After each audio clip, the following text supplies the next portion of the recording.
True patriot love in all of us command.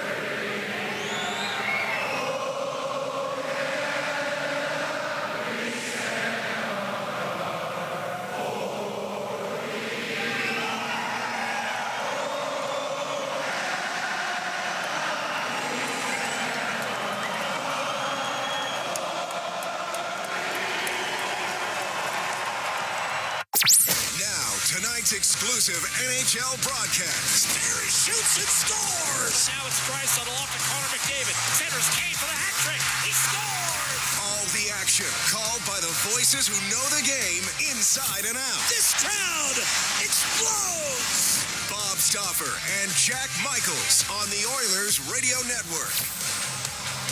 Dallas leading the best-of-7 Western Conference final by 2-1, heading into Game 4. Edmonton looking to even it up and make it a best-of-3, heading back to the Lone Star State for Friday night's Game 5. Bob Stauffer to my right. I'm Jack Michaels. Reed Wilkins, Rob Brown right behind us. You are with us on the Oilers Radio Network. And Edmonton and Dallas collide. The Stars will make a couple of switches themselves. Roddick Foxa in, coming out of the lineup, Craig Smith.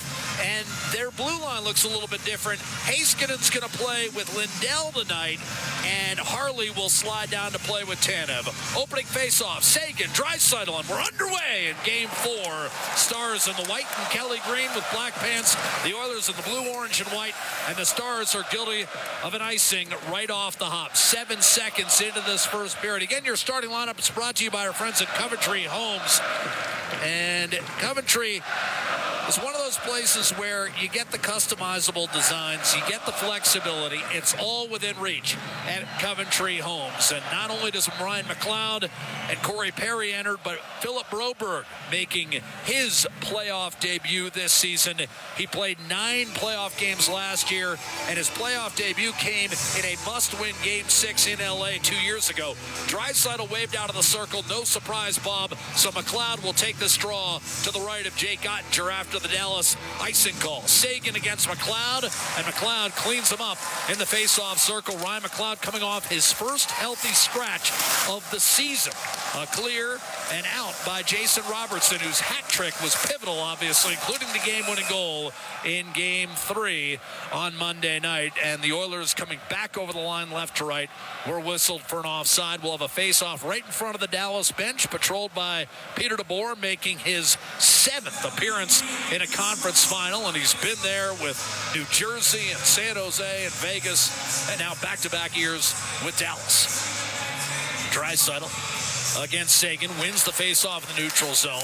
Cleared by Ekholm hard, and that eluded Bouchard, but there to collect is Leon Draisaitl, who's been held off the score sheet in the last couple of games for Edmonton, both losses. Lead pass left wing, sent in deep by Ekholm, and it's sent up the left-hand side, batted down by Draisaitl, and from center ice, he brings it over the line, and again, it's an offside whistled against Edmonton. Linesman Devin Berg and Ryan Daisy, referees Chris Rooney and Francois St. Laurent. Now, I mentioned that not to signify Draisaitl's in some sort of slump. After all, he reeled off 13 in a row with at least a point. But the reason I mention it, Bob, is arguably you could say Leon Draisaitl has been the best playoff player for the Oilers in the McDavid era. Yeah, there's no question about that. I mean, the points speak for themselves, a two-way game. Edmonton hasn't been successful in the power play during this series. That's played a factor. They're playing a real good team here. Jamie Benn wins the faceoff against McDavid in the neutral zone. McDavid playing with Nugent Hopkins and Hyman. Dallas able to take over up the left-hand side. An off-balance Benn ahead. And now a shot by Johnston, and he scores. 58 seconds into the game, Stuart Skinner has been beaten. Johnston from Benn. And Wyatt Johnston has 9 in this postseason and 13 in his brief Stanley Cup playoff career. Well, Brett Kulak, who's playing the right side tonight, and he hasn't played the right side a lot. That puck just hopped past him. Johnson had the presence of mind to knock it down, and he rips one high to the glove side on Stuart Skinner. What a pick. The best player in the 2021 draft is Wyatt Johnson so far. He's been the most productive player and a quick 1-0 lead. And now, are they looking at this? I don't think so. Sidney Crosby, Patrick Kane, and Jordan Stahl, Bob, are the only active players in the National Hockey League to have more goals than Wyatt Johnston before the age of 22. Face-off at center. And Henrique will take it. You mentioned Kulak has not started a game on the right side all year, Bob. There's Cody Ceci down the right-hand side, wristing it, grabbed by Ottinger, and he'll fall on it. So, Bob, there's 59 minutes left to play. How important are the next 5? I'd say pretty significant. Now, the one thing we have seen is we've seen both teams take ups and downs and had wild swings in periods, and the Oilers dominated Game 1 of both Game 2 and Game 3, 16-4, and I guess they ultimately said 10-3 in shots. And yet Dallas came back and kicked Edmonton right in the teeth in the second period. So, but I'm with you. I hear what you're saying. Oilers need to have a good go here. Holy. This is the draw, hand pass called. And number 55, Thomas Harley. Give Harley a second assist on the scoring play, by the way. Johnston, his 9th of this postseason from Benn and Harley. Tough degree of difficulty for Stuart Skinner, the first shot he faces. Blazed over his left shoulder, top right corner from Wyatt Johnston, who had 24 as a rookie and 32 this year. And Bob, you and I were mildly surprised he didn't get enough Calder votes to be a finalist last year. Chipped up the left-hand side, Mason Marchment reaching for it. Grabbed inside the blue line and then swept ahead for Evander Kane. Curled by Ottinger over to Heiskanen. Brushed up to Marchment. Feathered it up the right-hand side for Matt Duchene. He's got the puck in over the line. Duchene pulls up right circle. His team leads 1-0. Shot from distance. Sent wide by Lindell. Got it back and then flipped it behind the net. Stuart Skinner has given up at least 4 goals in 11 of his 25 career postseason starts. And at least 3 goals in 16 of 25. Turnover by the Oilers at center. A late line change. Duchene cross ice, fed to the middle, and intercepted by Nugent Hopkins. He'll send Hyman in from the left-hand side. Defended by Alex Petrovic. Playing in his hometown for the Stars. Just got 1 game in during the regular season. Here's Bouchard to steal. One-timer.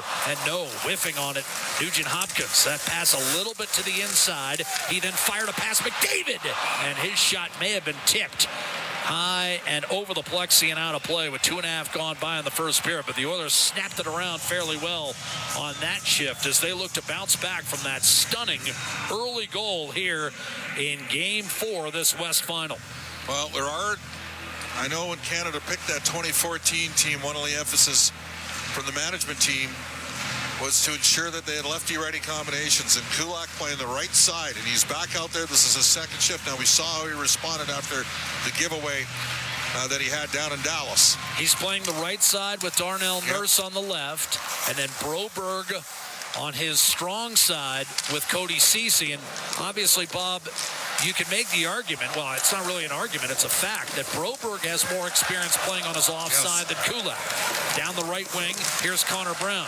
Moving to the middle, Nurse a shot, and that was deflected out of play. And thus far, a lot of whistles here Dallas with some offsides and some pucks deflected out of play and such. And Dallas blocked a ton of shots in critical times in both Game 2 and Game 3.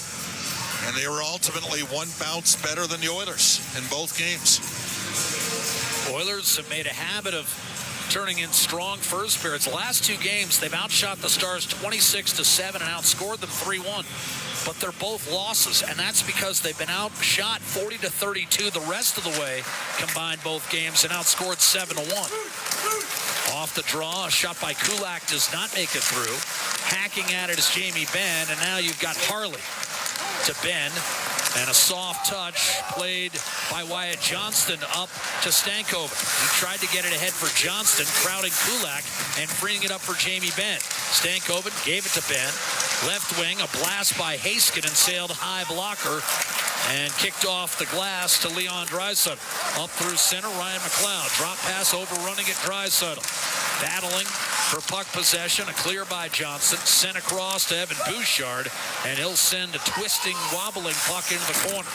Heiskanen took a hit from McLeod. Stars hoisted down the middle. That's fielded but offside by Joe Pavelski, the 39-year-old veteran for Dallas. 16-18 to go in the first period, and it is notable, McLeod finishing that check. He's had a little jump early, won a face-off. He's off to a good start. Reset for him. And I know there's a lot of the pundits surprised at how many changes the Oilers have made here. 3, game 4. Is it not testament to the fact that, like Dallas, Edmonton has some depth? 100%. Different team than in past years. McDavid beaten off the draw. Played by Chris Tanev over to the right-hand side. Pavelski off to Matt Duchene. His pass tipped away by McDavid. Recovered by Ekholm. Slid over to Evan Bouchard. Back to Ekholm with 4 minutes gone by in this first period. Dallas leading 1-0. Ottinger, right-hand side for Tanev. Pavelski couldn't bump it out of the zone. Ekholm slides it down low for Connor McDavid. Had a goal and an assist in defeat in Game 3 on Monday night. The final was 5-3 Dallas. Duchene will bring it up through center and backhand it toward the Oiler net. Edmonton won the opener 3-2 in overtime. Dallas bounced back with a win for the split on home ice, 3-1 in Game 2. And thus you're caught up as the Oilers dump it in left to right. Ryan Suter, another 39-year-old, up the left-hand side to Dadonov, and he did not make his way to center. Silly unforced error that time by Dadonov, who's had some good chances in this series. Failed to capitalize. 4.5 gone by first period. Yet another icing, and this time Edmonton the beneficiary, and a face-off will be at Ottinger's right-hand side. As you know, we don't think Leon Draisaitl's at 100%, and it's played a factor in the face-off circle for the Oilers, which was a strong point during the season. They're just under 52%. They're at 47% in the playoffs. Dallas has won a lot of draws in this series. Off the draw here, Edmonton able to come up with it, trying to go short side with the passes of Evander Kane a second time, and it's intercepted by Dadonov. He'll swing it hard off the boards and take another icing call. That's back-to-back icing calls against Dadonov, and like the last one, Bob, it was unnecessary. Had no pressure on him. Having Henrique out with Holloway and Kane looking for a little bit more balance in those lines. But they're going top 5 right here with Ekholm and Bouchard, offensive zone face-off. They're going to give Nugent Hopkins, McDavid, and Hyman a look. McDavid on the draw to Ottinger's right. Nugent Hopkins in the slot. And false start. We'll do it again. That has been a continual theme of the postseason. A lot of redos on the draws. Foxa for Dallas.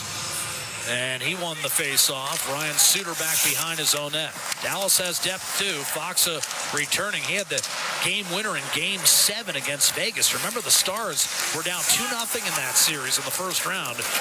Rallied to win it in 7. Here's Bouchard, right wing.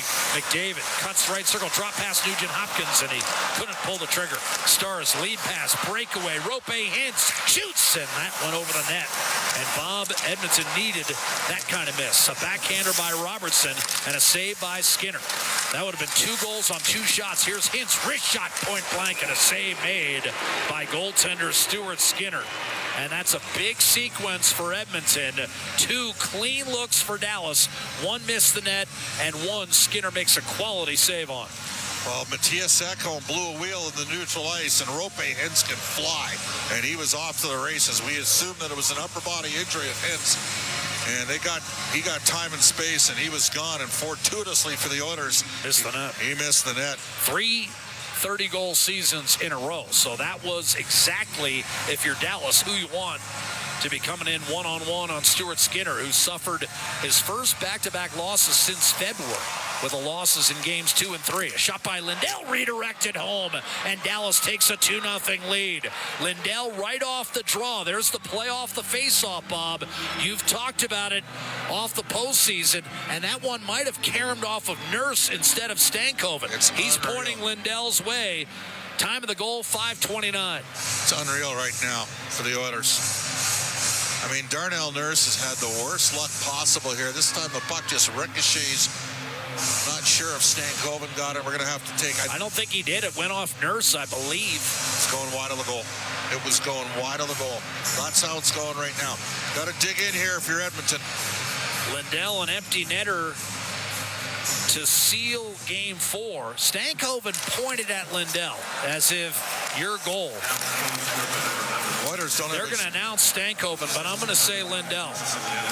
We'll sort it out. Of course, we had a little confusion in game 3 as well. Bottom line is the Stars lead at 2-0 and get it in deep.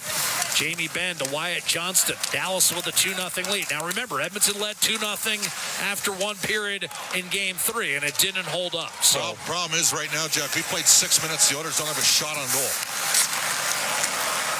Stars with a puck up the right-hand side off a skate.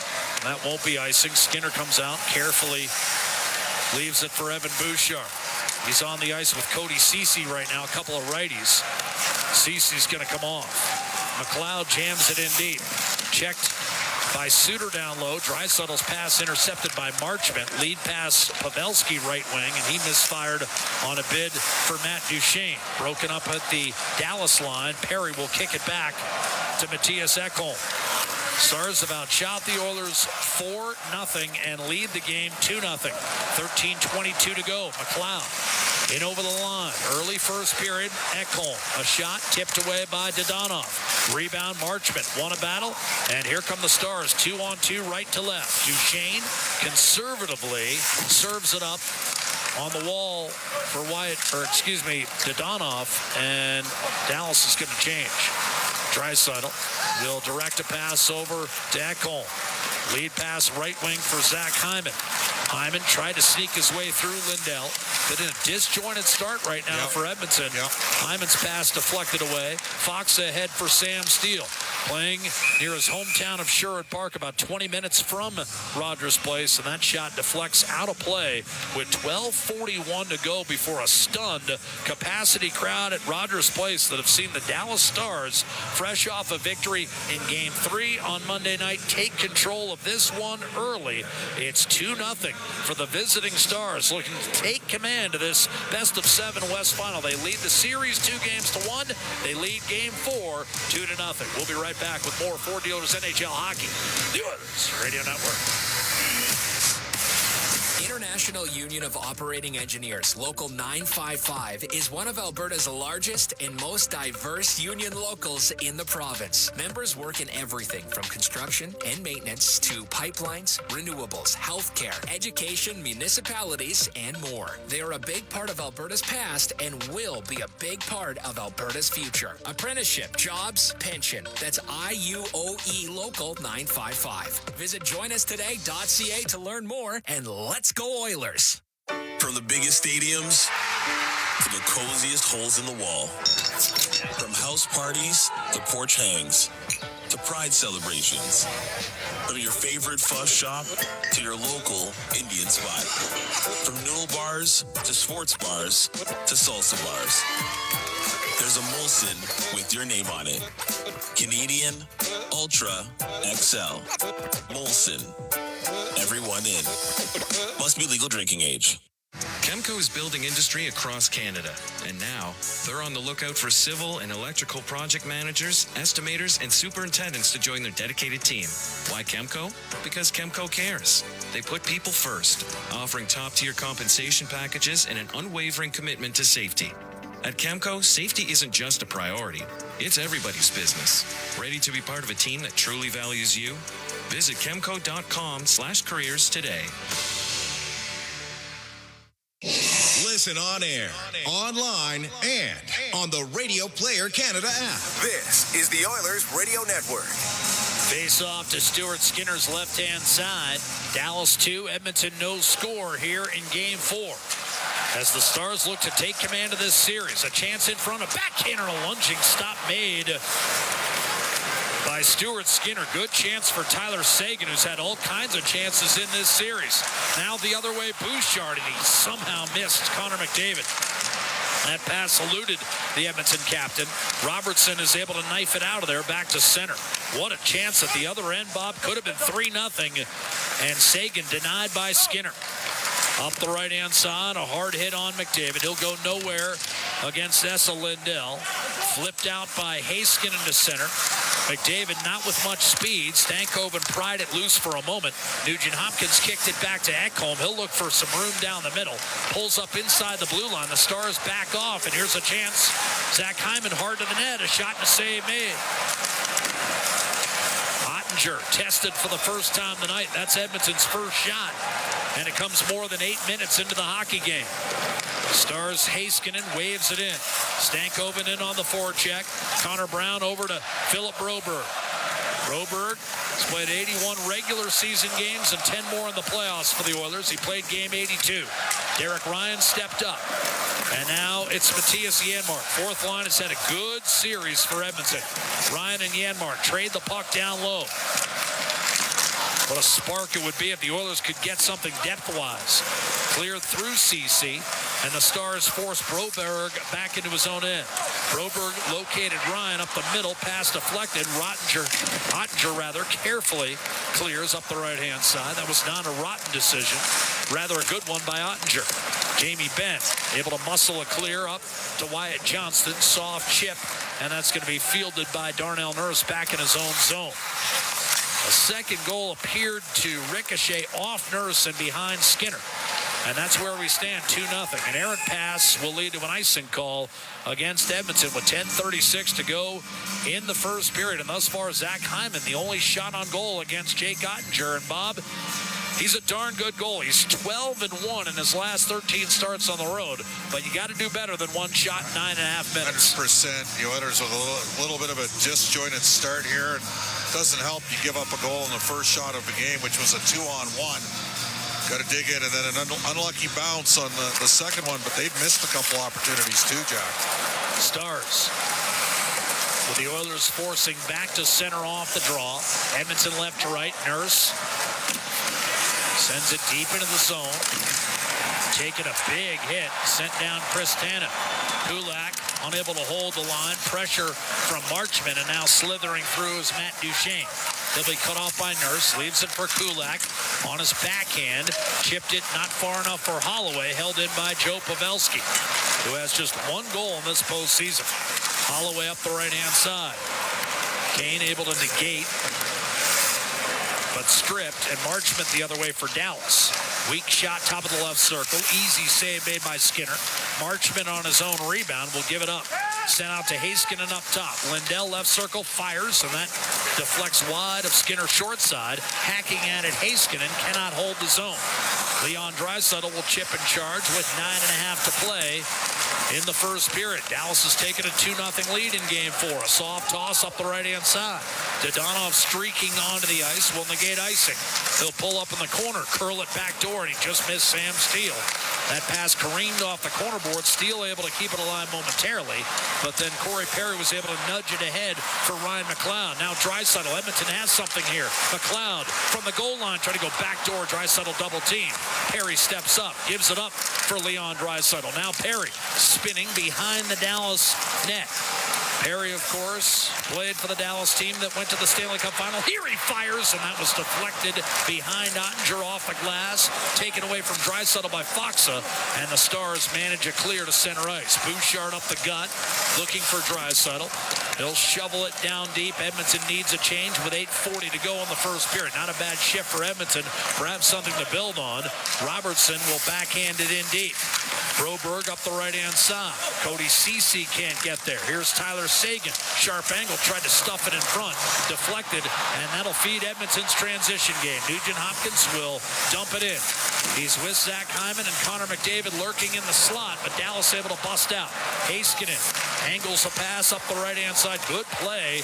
And it's reversed quickly by Broberg. Now, here's McDavid to the net short side and a save made by Jake Ottinger. And he'll freeze it with 8:09 to go in the first. Nice play by Broberg to send it the other way. He's been fine. But Edmonton outshot 6-2 thus far in the first 12 minutes of Game 4. One the Oilers would figure to need to get. They're down 2-1 in the series. They're down 2-0 tonight. A lot of time left, 48 minutes to be exact. We'll be right back with a portion of those 48 in just a moment with Ford Dealers NHL Hockey and the Western Conference Final. The Oilers Radio Network. There's only one line of trucks that's outsold all others for 58 years. Only one with the available Power Boost hybrid engine on select models that delivers performance and efficiency. It's the truck that all others are measured by. You know the one. Tough this smart can only be called F-150. Right now, lease the 2024 F-150 STX with black appearance package at 2.49% APR for up to 24 months with $4,800 down. That's just $228 bi-weekly. Visit your Alberta Ford store or Ford.ca for details. Celebrating 70 years in the signage industry, William Huff Advertising is the most recognized name in the game. An in-house, one-stop shop for all of your design, print, and installation needs. William Huff provides quality graphic solutions for everyone. Here in our City of Champions and throughout the nation, they're the preferred signage partner entrusted by many of the biggest corporations, pro sports teams, and organizations to bring their identity to life. Recognize the name, get in the game. WilliamHuff.com. When you play the largest 50-50 in sports, everybody wins. Your support makes all of oil country a better place. A place of kindness, caring, and compassion. Uplifting those in need, changing lives forever. The largest 50-50 pot in professional sports is currently growing by the second. Get your tickets now at EdmontonOilers.com and help change lives today. Maybe even your own. AGLC license number 645766. All games, all season. You're listening to the Oilers Radio Network. McDavid between Nugent Hopkins and Hyman. Offensive zone draw. Jack Michaels, Bob Stauffer with you. In our Legacy Heating and Cooling broadcast booth, it's Dallas 2, Edmonton, no score. 8 minutes to go, first period. McDavid controls off the draw. Nugent Hopkins will wrap up on Heiskanen. We have not had a penalty called yet in this game. Nugent Hopkins to McDavid, tried to curl it out front, went off the side of the net. Dallison attempted clear, knocked down by Bouchard, and forked down low for McDavid. Shadowed by Heiskanen, sent it out to the point for Matthias Ekholm. McDavid let it go through this time. Nugent Hopkins also held off the score sheet in the last two games, and the Stars get a clear from Wyatt Johnston, who scored the first goal less than a minute in. Blasted in by Ekholm on net. Ottinger kicks it out. Pitchforked safely out by Heiskanen. And now the Oilers attack the Dallas blue line one more time. Zach Hyman, 13 goals to lead all Stanley Cup playoff scorers. Gives way to Bouchard. Can't get it in deep initially. Janmark tags back up, and McDavid will swing it to him. Janmark will try to freeze the puck down on low, but 1-on-2, he can't do it. And Pavelski with a clear. Nurse to Kulak, strides in from the right-hand side. Here's Janmark, button hooking on the half wall. He'll send it around the boards. Janmark was on that team with Corey Perry that went to the Stanley Cup final for Dallas, only to lose to Tampa. And now an icing call would be whistled against the Stars. 6:55 to go in the first period. And Dallas with a 2-0 lead. Well, unlucky bounce in the second goal. Oilers slowly working their way into the game, but Dallas has been the better team. They got the jump. When you're down 2-1 in the series, I don't know how slowly you can work your way into the game. It's a fair comment, but we've seen a bit of that out of Edmonton. And they played great in the first two. Dallas did it in games 2 and 3, so there you go. There's your point. Draisaitl wins the faceoff. Nurse fires one off the corner boards, taken by Lindell. And the Stars will try to move it up the right-hand side, and Duchesne does exactly that. Might have put too much on it. They'll wave off icing. Our 50-50 jackpot sitting at $4.2 million, and you're eligible for early bird prizing right now. If you buy tickets, $10,000 cash. Here's Nurse to Perry over the line. A wrist shot juggled by Ottinger. Rebound, score! Ryan McLeod, and boy, did he need that. His first point of any kind in the playoffs, and he puts the Oilers right back in this game. It's 2-1 in Game 4. A rare mistake, Jack, from Jake Ottinger. Ottinger, he spills the rebound, and the Oilers with a hard net drive on the plate. Nurse drops it off. Corey Perry fires it on goal, and Darnell Nurse cycled out of Ryan Suter. And Suter tied up Ottinger, and there was a loose change at the side of the goal. And where was Ryan McLeod on that goal? 3 feet in front of the net, which is where you got to be. First goal for Ryan McLeod since March 21st. He and Perry with his first points of the playoffs. Darnell Nurse gets a point as well on that goal. And suddenly, the Rogers Place crowd has been revived. It's 2-1 in Game 4. McLeod with his fourth career Stanley Cup playoff goal. Off the draw, the Stars get it in deep. Broberg up the left-hand side, and you're right, it's a mistake by Ottinger. Let's see whether Dallas shows any sign of being rattled. Ryan Suter up the right wing. Roddick Foxo will backhand it in, and this crowd is right back in the game. It's exactly what Edmonton needed. And how about Chris Knobloch inserting Perry and McLeod, and they hook up for Edmonton's first goal. Sam Steele pokes it free. Dallas giving ground. Heiskanen reversing back into his own zone. Here's a puck lofted down the left-hand side. Bouchard up the right-hand side. Evander Kane had it taken away. Rope Hintz to the right side. Moving in, unable to get a shot away was Tyler Seguin, who kept it alive. Hintz fires a pass off the right skate of Robertson. He recovered, hit Lindell the trailer. A shot deflected by a sliding Holloway, and then hopped into the far corner, and Edmonton able to regain.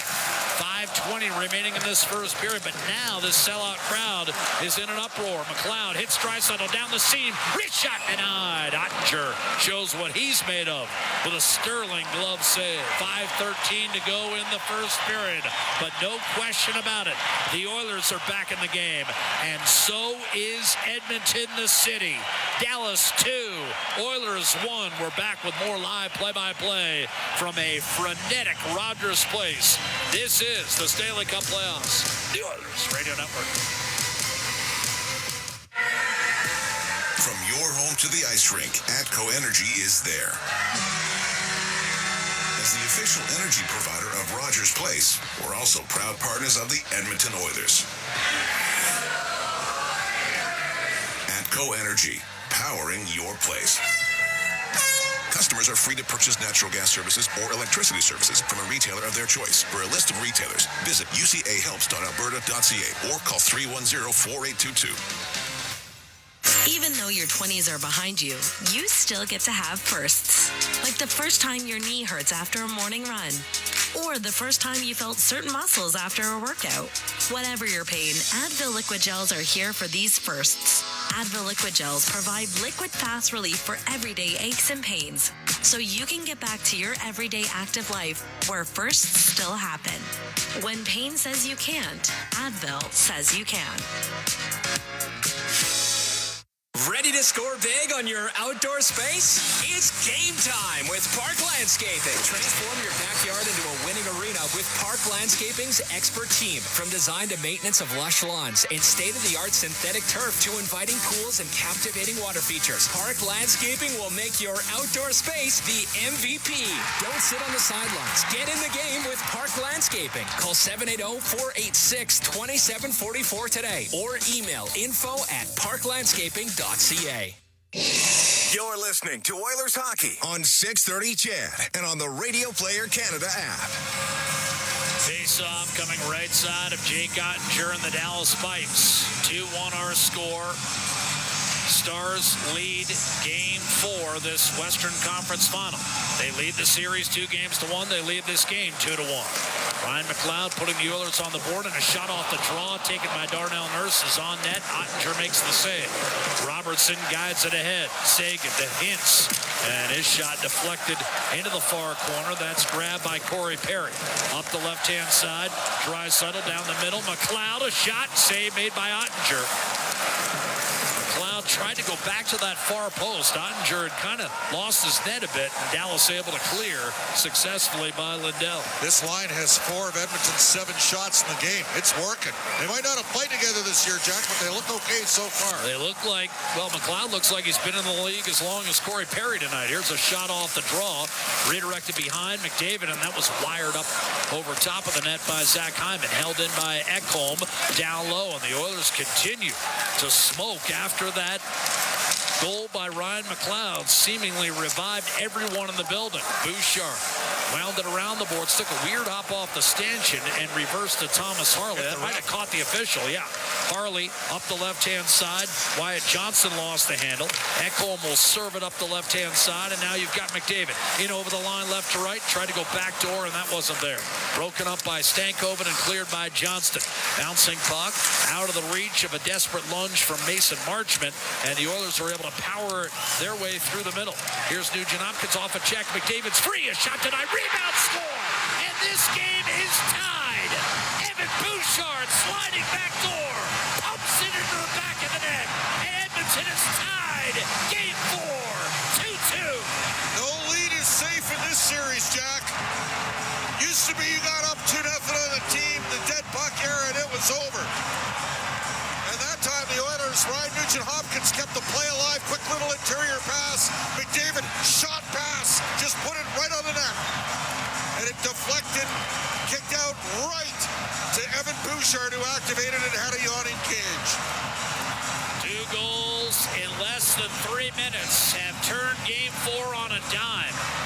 And that could not have been deflected any harder or more accurately to Bouchard. As you said, it's like McDavid was playing pinball, and he pumped it right off the right pad of Ottinger, and Evan Bouchard deposited it at home for his 6th of the postseason. Bouchard from McDavid and Nugent-Hopkins, and we got a brand new Game 4. Stars will lift it inside the Oiler blue line as we resume the action. Holloway off balance, kept it alive, got it back from Adam Henrique. He's in, tried to center, stolen away by Matt Duchesne. Pitch forked out into the high slot. Snatched away Henrique, backhands it, wide of Ottinger, rebound. You've got Holloway. 2 Stars collapse on him. Dallas running around a bit for the first time in a while. Henrique to Ceci, fires it wide, side of the net. Stars can't get there. Holloway in the vicinity. Suter looks to move it up the right-hand boards. Marchment, the puck nudged, not out just yet. Held in briefly by Henrique, and now both teams want to change. Suter, Stars barely avoided too many men on the ice call, but now they're going to take a trip as Connor Brown was hacked to the ice surface. A no-doubter, and the Stars look unnerved for the first time in this series. It'll be Roddick Foxa going to the box, and Edmonton to the power play, looking to take the lead after falling behind 2-0 early. 2:43 remaining. The Stars got away with it, too many men, but then Foxa just chopped down Connor Brown. Well, the special teams have been a factor in this series. The Oilers' penalty killing's been terrific so far, 7 for 7, but so is Dallas's. 5 for 5. Really, it's 0 for 4. Edmonton had about 15 seconds on one BP late in game number 2. Draisaitl moved out of the circle, replaced by McDavid. So Draisaitl will line up in the high slot. Got to win draws, Jack. Hyman between the hashes to McDavid's immediate right. Face off to Ottinger's right. The Oilers have reeled off the game's last 8 shots on net. Face-off win, Wyatt Johnson. And now it's Dallas kind of looking at a prolonged dry spell. And they had Skinner on the ropes, Bob, and they didn't take advantage. Here's McDavid. Off the draw, maintaining. Centering. Bouchard lines it up. Slap shot save. Ottinger rebound loose. McDavid trying to tuck it home. Drags it behind the net. On his backhand, stuffed it in front. Bouchard dishes. Nugent-Hopkins. McDavid off the post. Rebound cleared. Sam Steele. McDavid raised his arms. He thought it was in, but it appeared to kick off the goalpost, and the Oilers must retreat back in their own zone. just kissed the right post. In from the left-hand side, Nugent Hopkins swings it around the boards. Now you've got an opening for Draisaitl. McDavid gets it back from Bouchard, top of the right circle. Crowd buzzing. McDavid buzzing. Around him, centers, and Hyman could not steer that one home. Draisaitl gets it back from Bouchard. Faked one-timer. McDavid rolls to the net. Short side, looking, peering, still looking inside. Then back to Bouchard in the high slot. 50 seconds left in the Atco power play. Bouchard a brief bobble, then back to McDavid up top. Defended by Hintz. Rolls to the corner, centers. Nugent Hopkins kicked it back. Bouchard, Nugent Hopkins between the circles. Back to McDavid, left face-off on a shot, save Ottinger, rebound loose. Dallas can't find it. It's still being smacked around. McDavid in front, one-timer sent wide by Draisaitl, and Tanev will clear down the left-hand boards. Edmonton's first unit will come off. Skinner way out, hung on to that puck, and poised as could be, just handed it off to Darnell Nurse with 15 seconds left on the Atco power play, your trusted Alberta retailer. It's Atco Energy, minute to go in the period. Oilers tried the left-hand side, it's not there. Stars thought about trying to make a play. Jamie Benn thinks better of it, and the Dallas captain clears to drain the remaining power play time. We're back to 5-on-5. The Stars get out of the Fox a tripping minor. Here's McLeod with 35 seconds to go in the period. Around the boards, Corey Perry could not hold the zone, and it's snapped in by Wyatt Johnston. Around the board, Stankoven to Johnston. Cuts inside on his backhand, sets it up. Shot Robertson deflected harmlessly out of play into the crowd by Corey Perry. 22 seconds left in a highly entertaining and eventful first period. We're tied at 2. The stick was in the, he dropped the stick on the end line. McDavid went to put it in, and that stick kept the puck out of the net. He would have caught the corner of the goal.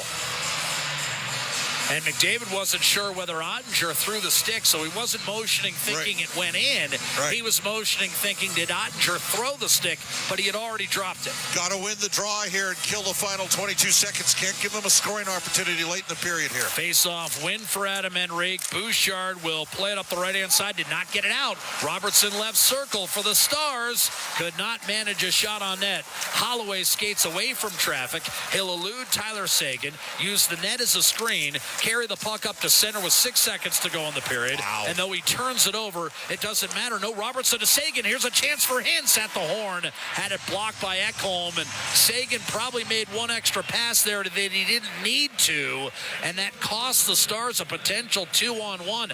I didn't think they had enough time, but Dallas, that lightning quick in transition, was able to get a 2-on-1 going, and McDavid wants clarification on the play we just discussed with that loose goalie stick in the crease. I think he's still kind of pleading his case there. The shots wind up 11-6 for Edmonton.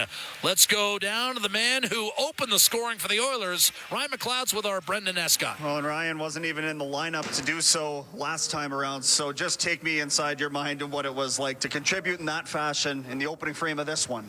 I just came in with a mentality that was going to work, and I get to the net, and the puck was sitting around there, and I was like, I put one in. You guys did a great job snatching momentum back in the latter half of that period, but maintaining momentum is something that you guys have to prioritize. How do you do that? I think just play desperate all the time. We kind of been taking our foot off the gas and get a little comfortable, and I think we can't do it against this team because they can score a lot of goals fast. So I think if we just keep our momentum going and keep our foot on the gas, it should be good for us. Appreciate it, Ryan. Thanks. Jack? Thank you, Brendan. He ends a 30-game drought in terms of He almost got goals. another one. He almost well, that was the best line in the first period, I thought. Draisaitl had a great look. Corey Perry almost banged home a rebound when it was 2-1. And then obviously Bouchard on the shot pass off the pad of Ottinger from Connor McDavid, which is what you got to do. The Oilers, give them credit, Jack. They got punched in the gut. The second goal, ricochet. We're not even sure. This crowd was quiet. We're not even sure if the Dallas player touched it or if it went in off of Darnell Nurse. Whatever the case, they're down 2-0 at home, down 2-1. And they had nothing going in the first 5 minutes. And then they got the game going. And it was a different hockey game and outshot Dallas 10-2. Jack, twice in that period. Once the referee picked the Edmonton Oilers, and then right at the end of the period, that chance that they got on the counter, the linesman picked Holloway as he was going up the ice and got in the way, and Edmonton was lucky that they elected to pass up. They could have got a shot. Yeah, Sagan, that extra pass, he didn't need to make it. I don't think he realized how little time was left. Anyhow, bottom line, you're tied at 2 at home after 1 after being down 2-0. Take that all day. Keep that momentum and energy going. And they got to their tempo and pace, Jack. That was a big thing. And Chris Knobloch, goes to Calvin Pickard game 4 against Vancouver. Then he goes back to Stuart Skinner game 6. Pulls Corey Perry out of the lineup. Then he inserts Adam Henrique in the lineup. He scores. Pulls Ryan McLeod out. Puts McLeod back in. With Perry. Those guys were all over it with Leon Draisaitl. We hadn't seen that line together. They've never played together before tonight. Well, they had one bad shift, and then they were going. So there's some things that have worked here. I thought Broberg looked settled.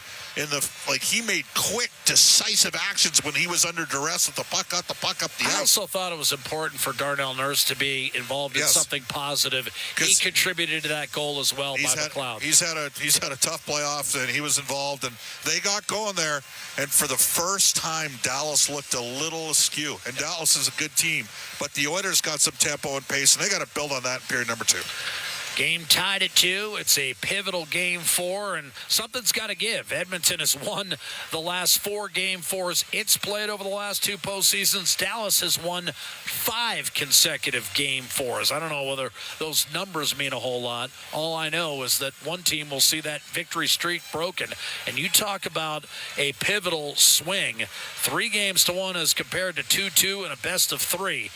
Monumental when you get to the Final 4 in particular, where the margins are so slim, as we saw in the first period, where Dallas, like Edmonton, took a 2-0 lead, only this time the Oilers were able to get the game even before the period was even out. And as a result, it's 2-2 heading to the second, and heading to break will do. Right here on the Oilers Radio Network, we've got Reed Wilkins and Rob Brown standing by. Stanley Cup playoffs, game 4 of the Western Conference Final. Right here, the Oilers Radio Network.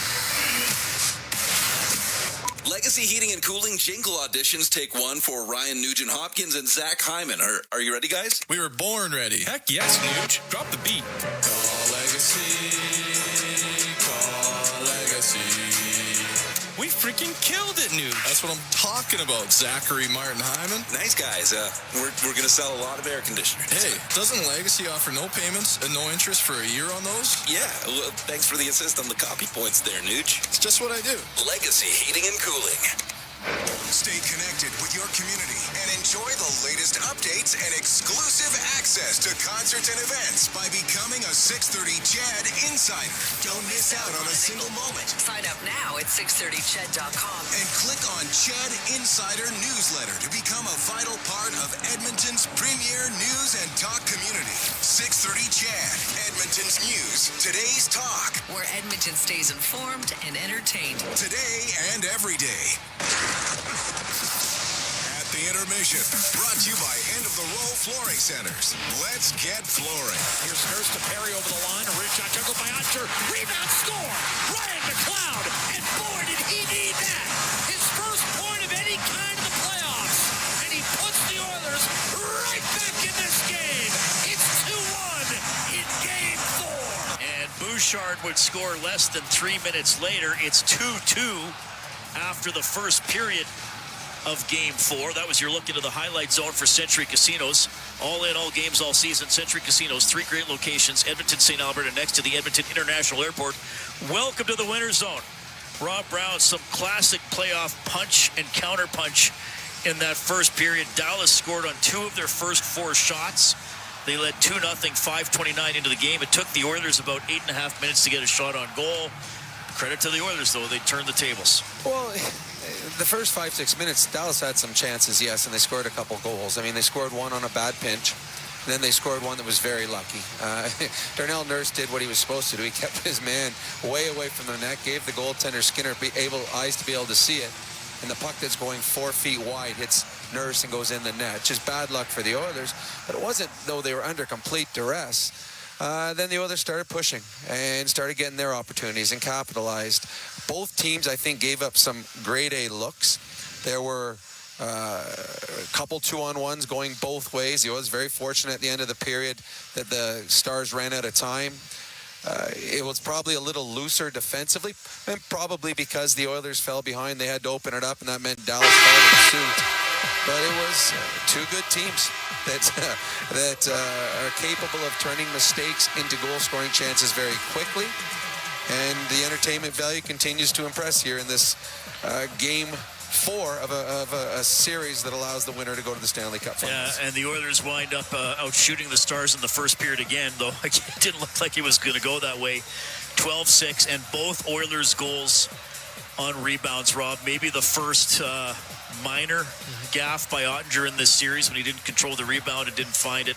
And then Bouchard gets the rebound off the kind of shot pass by McDavid.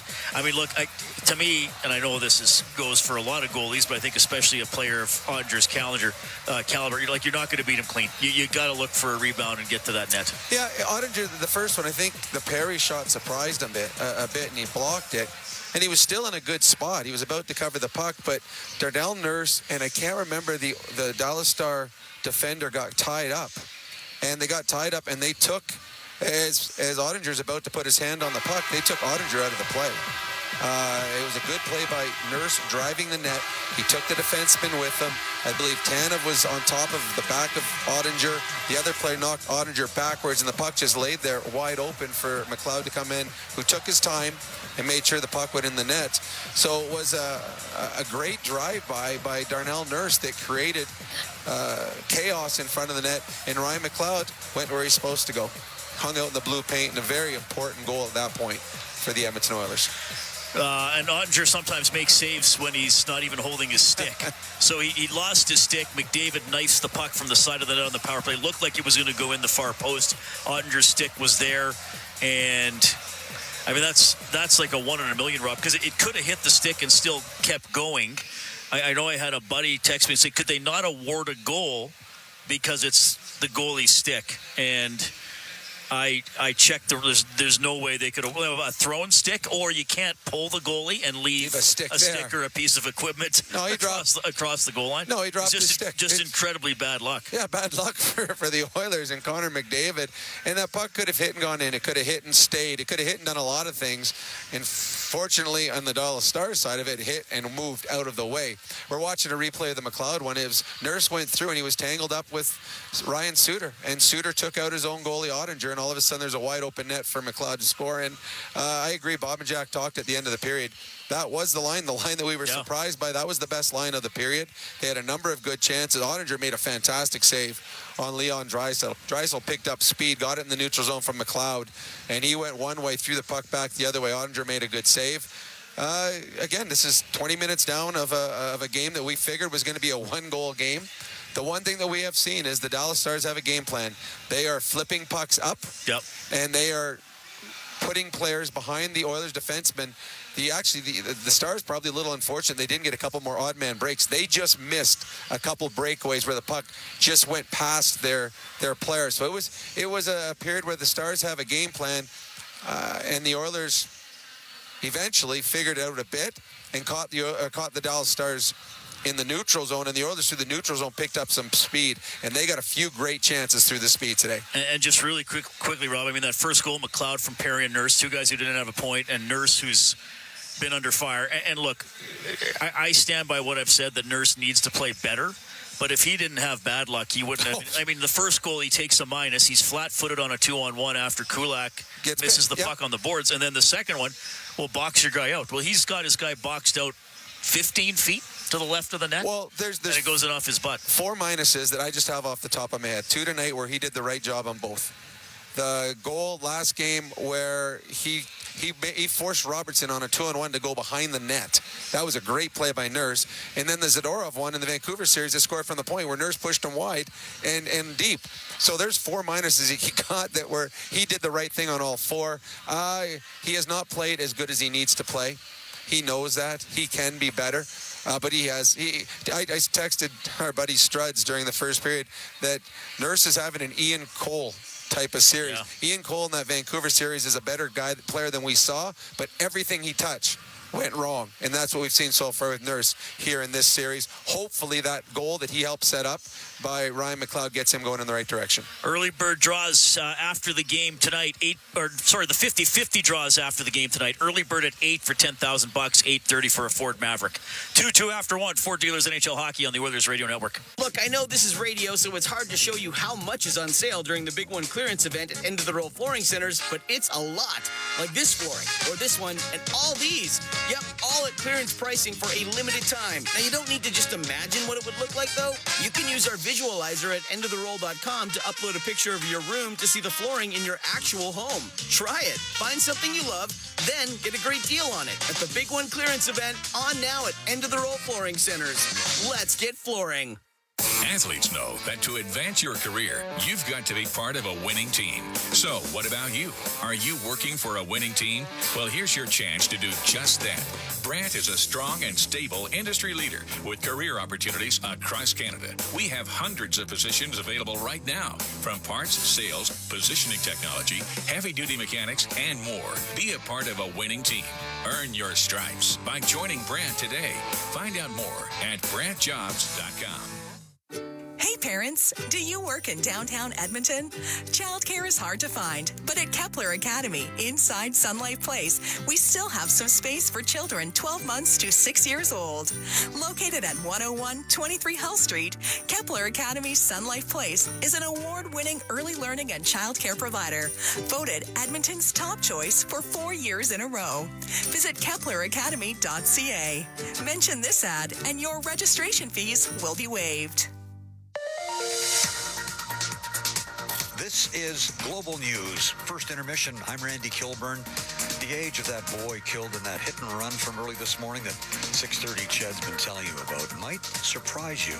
Global's James Dunn has the update. Police say at 4 a.m., a 13-year-old boy was riding his bike on 34th Avenue between Millwoods Road East and 48th Street. He died at the scene after paramedics found him. The youth has not been identified by EPS. Now a search is on for a blue 2014 to 2018 Mazda 3 sedan or hatchback that likely has damage to the front and driver's side.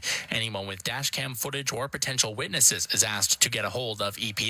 James Dunn, Global News. You can see stock photos of the vehicle in the story. It's on our website at 630ched.com. I'm Randy Kilburn. Your next scheduled newscast is during the second intermission of tonight's playoff game here on 630 Ched. Until June 8th, make the shift to more savings at Fountain Tire and get up to $200 off a set of 4 select tires, plus a bonus $50 off any service of $150 or more. Restrictions apply. Financing available. Book online today. I can tell by the look on your face you're thinking about it. Discover the epitome of elegance at Alberta Diamond Exchange, dedicated to crafting unforgettable moments with exquisite jewelry collections for over 2 decades. From stunning engagement rings to timeless wedding bands and anniversary treasures, the Alberta Diamond Exchange commitment extends far beyond I do. Your journey with Alberta Diamond Exchange is not just about jewelry, it's about an unparalleled experience. Check out the Aspen Glen Landing Boutique in Southwest Calgary, and for more information, head to abdiamond.ca today. MIC is a leader in medical imaging and the official medical imaging provider to the Edmonton Oilers. Make MIC your choice. Whether you're a professional athlete or a weekend warrior, the game doesn't stop for injury. MIC's sports medicine imaging specialists can help you get back in the game with a timely and expert diagnosis. Go where the pros go. For a location near you, visit mic.ca. Until June 8th, make the shift to more savings at Fountain Tire and get up to $200 off a set of 4 select tires, plus a bonus $50 off any service of $150 or more. Restrictions apply. Financing available. Book online today. I can tell by the look on your face you're thinking about it. At the intermission, brought to you by End of the Roll Flooring Centers. Let's get flooring. At the Memorial Cup, after 2, Saginaw and London 2-2. And the Blue Jays lead the White Sox 3-0 in the 7th. Pizza 73 scoreboard, official pizza of the Edmonton Oilers. 2-2 Oilers and Stars. They're coming out for the second period. Jack and Bob have it. Ford Dealers NHL Hockey on the Oilers Radio Network. At the intermission has been brought to you by End of the Roll Flooring Centers. Let's get flooring. When the Oilers are on the ice, the big hits are a part of the game. But they shouldn't be a part of your drive. injured in a car collision, let James H. Brown & Associates and their over 200 years of combined injury law experience help you. Locally owned and proud Edmonton Oiler fans, James H. Brown & Associates is ready to support you with their unrivaled experience, unrivaled results, and unrivaled commitment. When accidents happen, head to jameshbrown.com. Experience the exciting casino action at 3 Century Casino locations: Edmonton, St. Albert, and next to the Edmonton Airport. Dine at one of their amazing restaurants featuring daily specials. Check out the best in live entertainment at any amazing location. Plus, you can always enjoy a great selection of casino gaming options or try your luck at off-track betting. And now you can feel the thrill of live horse racing at Century Mile Racetrack. Century Casino has it all. Come for the action, stay for the fun. Proudly headquartered in Edmonton, Capital Power is powering change by changing power. Be part of the energy and join Capital Power in cheering on our Edmonton Oilers. From Ice District and across oil country as they chase another championship banner. Visit capitalpower.com to learn about how they're delivering reliable and affordable power for communities today and creating innovative solutions for a clean electricity future. Listen on air, online, and on the Radio Player Canada app. This is the Oilers Radio Network. 50-50 jackpot sitting at $4.5 million as we welcome you back inside raucous Rogers Place. And early bird prizing, well, you still got another 20 minutes to buy your tickets to get in for $10,000 cash and a Ford Maverick. Make-A-Wish Canada, YMCA of Northern Alberta, tonight's beneficiaries. Oilers 2, Stars 2, drop of the puck. Second period, and we're underway with Dallas having control and off the draw. Rope Hintz forces it inside the Edmonton line. Kulak whips it over to the right-hand side. Evan Bouchard there. Tucked back in by Dallas's Jason Robertson. Kulak tries to get it over to Corey Perry. Nurse low bridge by Hintz. Draisaitl ducks down with possession of the puck. McLeod and Perry. A strong start to this hockey game. Edmonton fell behind 2-0. Now Ben picks the pocket of Leon Draisaitl. Tried to hit Stanko, but driving to the net down the right-hand side, and he was bumped off the puck. So no scoring chance develops. And Ryan McLeod, who broke a 29-game drought this year, and 28 games had gone by since his last playoff goal, which of course came in Game 3 of the conference final against Colorado. He did not score in last year's postseason. He's off the schneid. The Oilers got back in the game, but they're guilty of an icing call here down the right-hand side. They outshot Dallas 12-6 in the first period, and Bob, as you astutely pointed out, they did it by outshooting Dallas 11-1 after falling behind 2-0. They also won 62% of faceoffs in the first period. Dallas has dominated. As the games have gone on, Dallas has won more draws. Well, and Dallas did score off a draw. Off the draw, this time in the Oilers zone, it was cleared out by Darnell Nurse up the left-hand side. Jack Michaels, Bob Stauffer, Reed Wilkins, Rob Brown with you. Legacy Heating and Cooling broadcast booth off the Dallas dump in. Skinner sifts one up to Ryan McLeod. Bumped in by Adam Henrique. Here's Miro Heiskanen for Dallas up the left-hand side. Duchesne's outlet intended for Marchment, intercepted by Henrique and played back to Cody Ceci.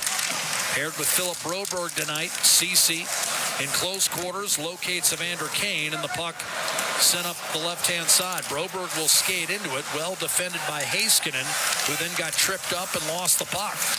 Dylan Holloway on it for Edmonton. Oilers have had the only power play tonight, failed to capitalize.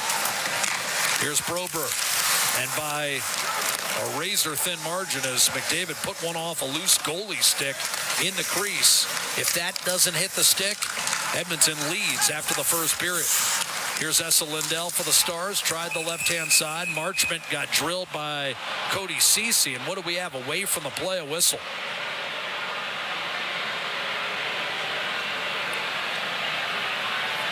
I'm not sure. I'm not sure either. Marchment is shaken up, but he's back on his feet. Did that puck? Oh, the puck hit him in the face. Puck hit him in the face, so they whistled it down just in the interest of player safety. Yes.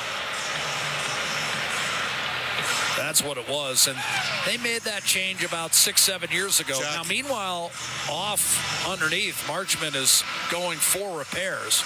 You wonder about another change. Do they change the rule on leaving a discarded goalie stick right where Jake... Is that a rule they look at? Well, I don't know. I mean, did he deliberately leave it? Well, We'd have to analyze that play. And then you're going to have to go, well, what goes And that's a subjective call. Yes. Face-off controlled by the Stars. Played up the right wing boards by Dodonov, and in over the line, Fox, a long-range shot sent to the corner by Stuart Skinner. Rebound cleared up to Ekholm by Bouchard, and a soft toss chases Dallas back into his own zone. Harley did not get much on that clearing attempt. Dodonov wanders over, 2 or 3 hacks at it, finally puts it down the middle of the ice, and Skinner forced to cover with Fox right there, and they gave him a bit of a quick whistle there. Skinner wanted to move that puck, and quite frankly, Ryan Nugent-Hopkins is right to plead his case a little bit. Well, the Oilers also, Dallas and their fourth line on the ice, were trying to execute a change. Now their fourth line, a lot of confidence from Pete DeBoer. Well, like I said, Fox had the game winner in game 7. They can play that line against anybody. So now Hintz on the draw against McDavid. Won it, quick snapshot and a save. Skinner protecting against Robertson, who again had the hat trick in Dallas's Monday night victory at Rogers Place by a score of 5-3. Here's McDavid heading for the net, and he blistered one high and wide, and that careened off the glass and out of play with 17:13 remaining in the second period. Robertson's game winner came with 8:06 to play in the hockey game, and the Stars, basically, even though they didn't have a shot for the first 10 minutes of the third period and had 3 in the period as a whole, got the only 2 goals of the third, the last being an empty netter. Well, the degree of difficulty on Skinner made an unbelievable save and a great net drive by Matt Duchene, and then it was a 2-on-1 by Robertson. Right. And he executed. He put it where Johnston did. Yep. Up the left-hand side. Robertson up the left-hand side. That was actually his first goal of the game. The winner was beautiful short side. Yep. Here's Hintz trying to center. And he gave some credit to Jeff Reese, the goaltending coach for Dallas, for scouting that hole on Skinner. Centering pass delivered by Robertson, intended for Sagan, broken up. Brett Kulak backhands it up to Corey Perry on the right-hand side, but he's closed quickly by Ryan Suter. A couple of 39-year-olds dueling there. Rope Hintz, who had 2 assists in his return to the lineup on Monday, to Robertson. Around the boards, Miro Heiskanen, his shot deflected away by Kulak. And Dallas, a pretty good shift here. Centering pass, Hintz does not thread it through. Draisaitl the steal against Robertson. Change of pace and tried to center, and that went through untouched and cleared by Sagan. Up through the middle. Robertson looks tired at the end of his shift, lost the handle.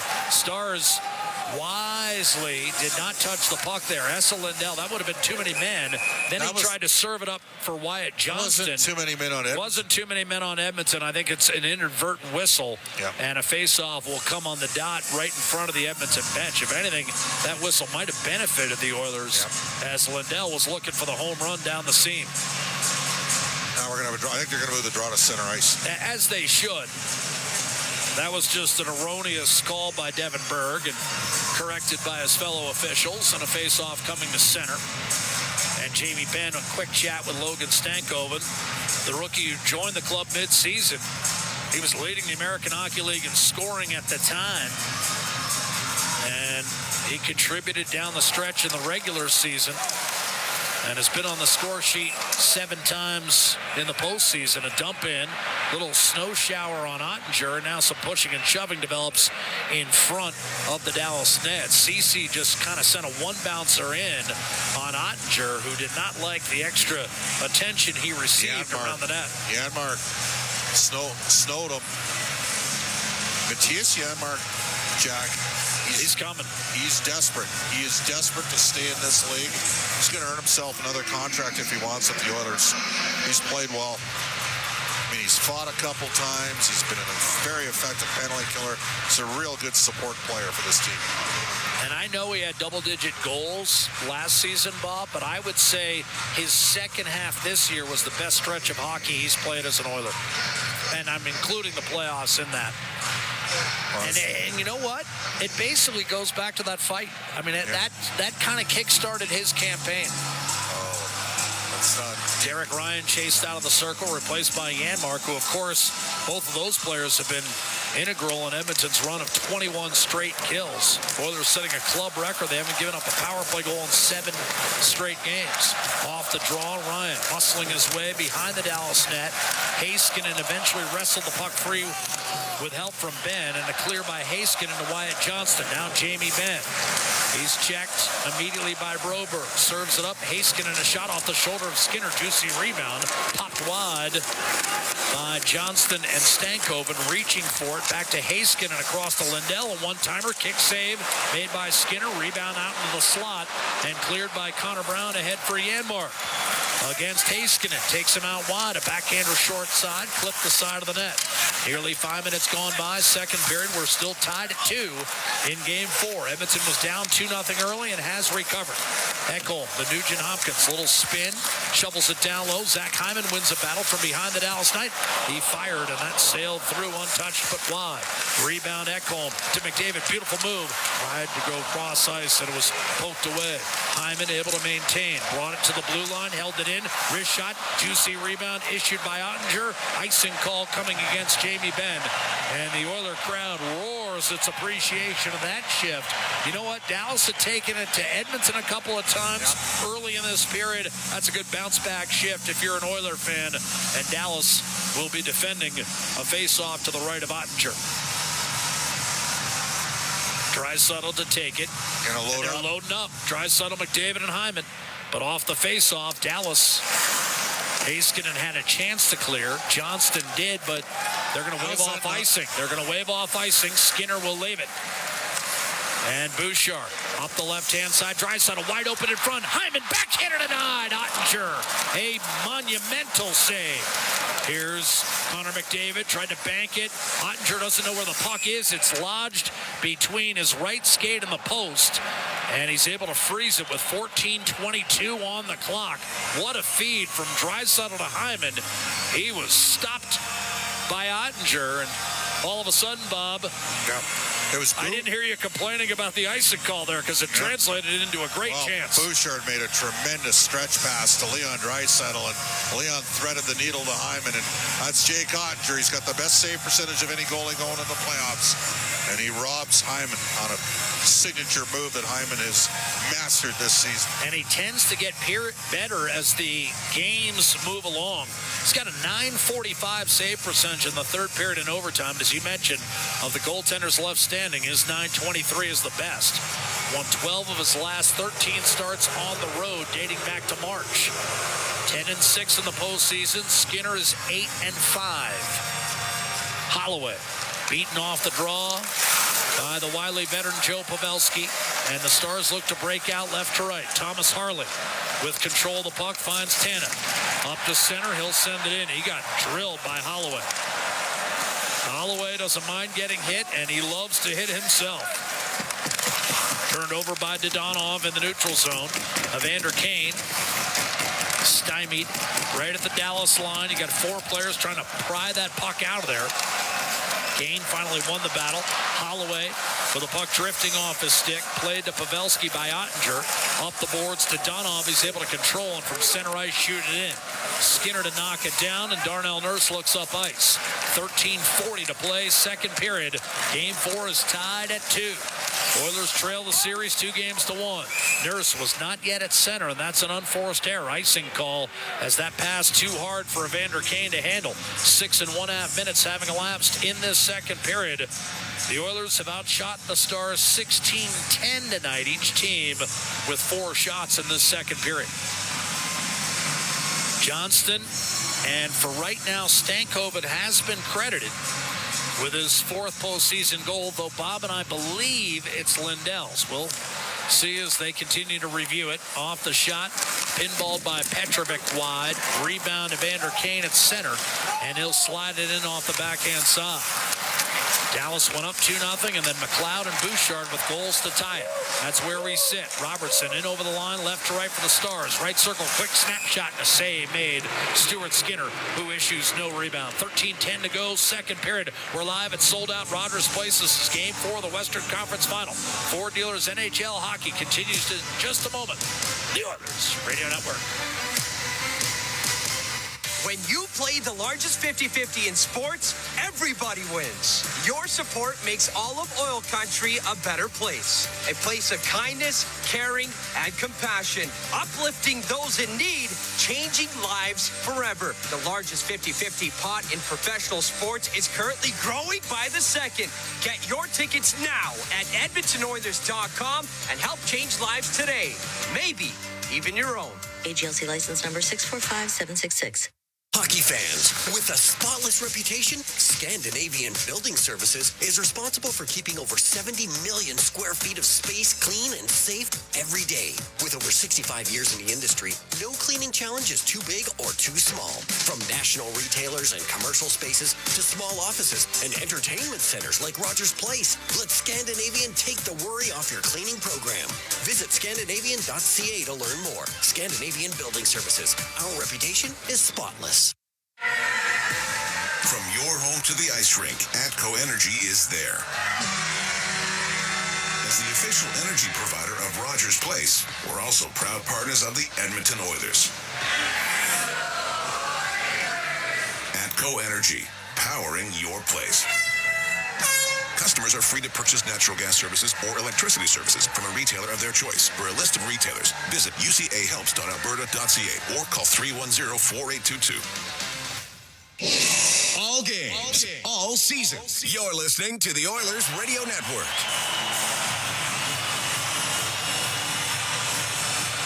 Back inside Rogers Place, Legacy Heating and Cooling broadcast booth. Jack Michaels, Bob Stauffer. We're approaching the midway point of Game 4 with a score tied at 2. Dallas has seen a 2-goal lead get away. Stars lead the series 2-1. Game 5 will be Friday night in Dallas. We'll have it for you at 6:30 Mountain Time. And then if the Oilers win the night, we know a Game 6 will be played. And that'll be Sunday at 6 o'clock at Rogers Place. If Game 7 becomes necessary, you're talking next Tuesday back in the Lone Star State. Off the draw, Ryan McLeod will send it in deep. After the puck, he'll club it behind the net. Rope hits to Chris Tanev. Center ice, taken away by Broberg. Given back to Dallas, but Hintz can't find Sagan, and here's Leon Draisaitl. Sagan tried to borrow in and take the puck from him. Tanev dug it out off the half wall, tried to hit Hintz. Draisaitl defending. Cody Ceci taps it over to McLeod. He hits Broberg in over the line. Philip Broberg's shot was blocked. Broberg looking for the puck, can't find it. And Harley busts out left to right for the Dallas Stars. One-handed in by Sagan, crashes into Cody Ceci and sends him against the boards in the Edmonton zone. Broberg comes up with it, fires a stretch pass to Connor McDavid. Change of pace on Esa Lindell. McDavid against Lindell. Waits, serves it up. Bouchard fires high to the glove side. And talking with the Bakersfield staff, the last send down for Philip Broberg, they say he arrived as one man and went back the other way, a changed player. Sent in deep, Steele. Far more confidence and pulls. Steele closed off the puck. Nugent Hopkins a clear. Lindell, Steele, did he get a puck touch? They rule he did. Ekholm will whip it around the boards and finds an opening for Ryan Nugent Hopkins. He'll send it in from center. Ottinger guides one over to Heiskanen. He'll leave it for Sam Steele. Pitchforks it out to center. Ekholm will knock it down. He'll fire it in. Ottinger knocked it down, left it for Petrovic. 11:25 remaining in this second period. Dallas 2 at Edmonton 2. Heiskanen lifted it over Connor Brown. Chance for Jamie Benn. Hard to the hole on his backhand. He's had a good series. Benn waits. Goal and 7 points in this series for Jamie Benn. He's got 2 more apples tonight.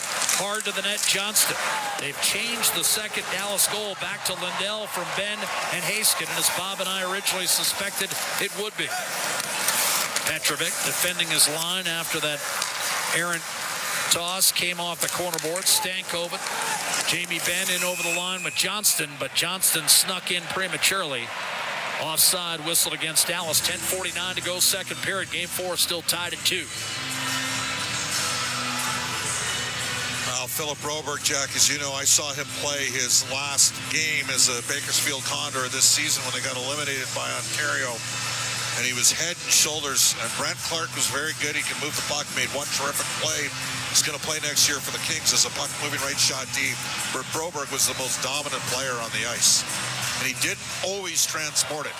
And we've seen tonight, he's been willing to transition. He's gotten let the puck do the work. Made a lot of real good passes up ice.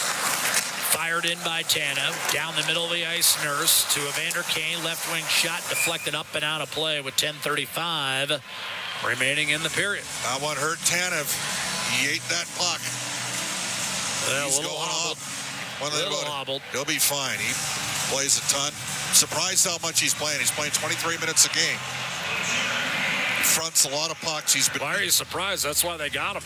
Hakanpää's injury changed the whole structure. They basically go with 5. Yeah. Petrovic's going to play 10 to 12 minutes. And what I would say is I expected Tanev to play 19 minutes a game, but the injury plays a factor with Hakanpää, who is a pending UFA, by the way.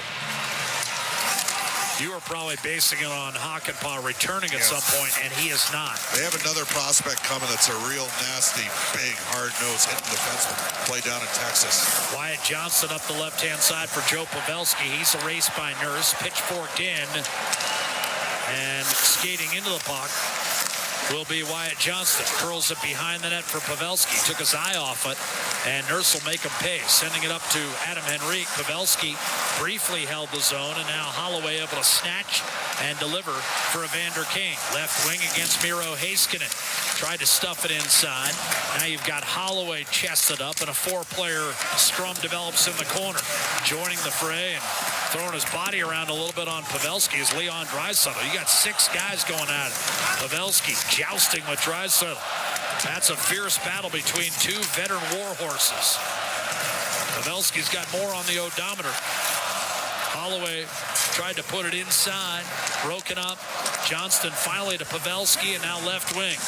Here comes Matt Duchene, and he'll just feather one down low beneath the goal line. Retrieved by Broberg with 9:20 to go in the second period. Draisaitl gave it away at the line. Tried to feed it in front to Jason Robertson out of the reach of Duchene, and poked back the other way for the Oilers. McLeod forechecking. Good bust up by Ceci at his own blue line. Here's Corey Perry weaving, circling, centering. Wrist shot deflected wide. What a chance and what a look from Corey Perry. McLeod looking for his second goal of the night. Draisaitl's down in a heap, and he's shaken up, and I believe this is no penalty, but again, checking on a player. I did not see a penalty signaled. 8:54 to go in the second. Now, you can get some help from your linesman if there's a potential high stick. And while they discuss, Bob and I will take a 90-second break. We are tied in Game 4. Rogers Place, downtown Edmonton. It's 2-2 with the Oilers looking to even the series at 2 games apiece. On the Oilers Radio Network. Hey, Paul Brandt here. I've said it before and I'll say it again. I'm proud to call myself an Albertan. You know, after years of touring this great province in my Ford F-150, I've learned the value of driving a tough, capable, smart truck. Whether you're working for the weekend or long-hauling it like I am, there's an F-150 for every Albertan, with plenty of options to choose from, like available Pro Power on board. So if you're looking for a new truck, stop by your Alberta Ford dealer and tell them PB sent you.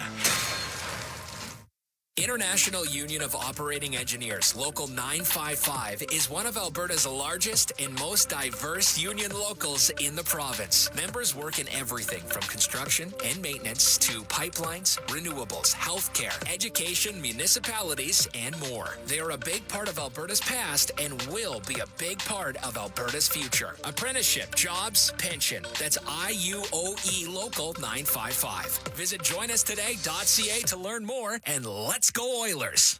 Ready to score big on your outdoor space? It's game time with Park Landscaping. Transform your backyard into a winning arena with Park Landscaping's expert team. From design to maintenance of lush lawns and state-of-the-art synthetic turf to inviting pools and captivating water features, Park Landscaping will make your outdoor space the MVP. Don't sit on the sidelines. Get in the game with Park Landscaping. Call 780-486-2744 today or email info@parklandscaping.ca. You're listening to Oilers Hockey on 630 CHED and on the Radio Player Canada app. 8:54 to play, second period. Game tied at 2. Neutral zone face-off upcoming. Leon Draisaitl still having an animated conversation. He thinks he might have got a piece of a butt end there from Ryan Suter. He did. Right in the left ear. Face-off win for McDavid. Wristed down deep by Bouchard, and that hops out of play. Face-off will remain in the Dallas zone. 8:48 to go in the second. Crowd urging the Oilers on. Bob, it's been a while for both clubs. We have not had a shot on net in the last 6 minutes. Airtight out there. Think of this game. All Dallas for the first 5 minutes. They're up 2-0. Then the Oilers... Really, the first 10. I mean, Edmonton did not get a shot until 9 minutes deep. And then they got a bunch of them. Outshot the Stars 11-1 down the stretch. Tied the game in the process. Stars up the right-hand side off the draw. Cut off was Dodonov. He's able to get it back in. McDavid, right side. This is a line 1 versus line 4 matchup, with Edmonton having the advantage. A misplay in the corner by Lindell. A centering pass off the mitt of Zach Hyman, and the Stars were able to nudge back through center. Ryan Nugent-Hopkins back inside his own blue line. Up the middle of the ice and waved at by Foxa, and back into the Edmonton zone. Bob, they're not going to call that. Here's a turnover. Jamie Benn. No, he's got to tag back up. Benn waits for Bouchard to control that puck and then backs off. Bouchard looking for McDavid up the left-hand side. Heiskanen poked away. Nugent-Hopkins will fire it in. Ottinger to knock it down for Dallas. Esa Lindell has control of the puck. We've only had the one power play tonight, and it was about as obvious a trip as you could hope to see. Stankoven checked into the corner.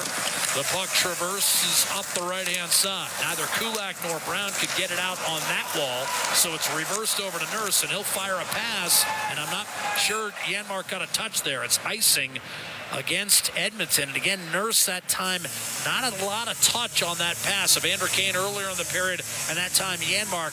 That's a tough one for Janmark because he wrong foots him a bit. Yeah, he's a left shot, and he was swung around a bit.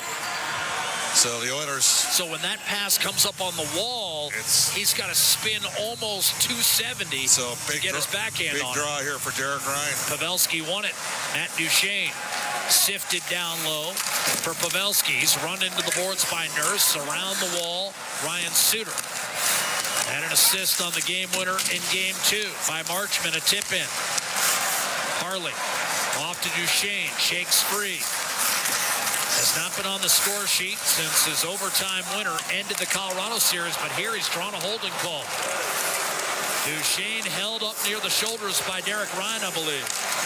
And now it's Duchene rolling up top, fighting through a check, shooting, and that was deflected. Stars get the extra man on. It's Robertson, and the crowd hearing it. Down low, one-timer, shot wide, and Edmonton able to come up with a puck touch.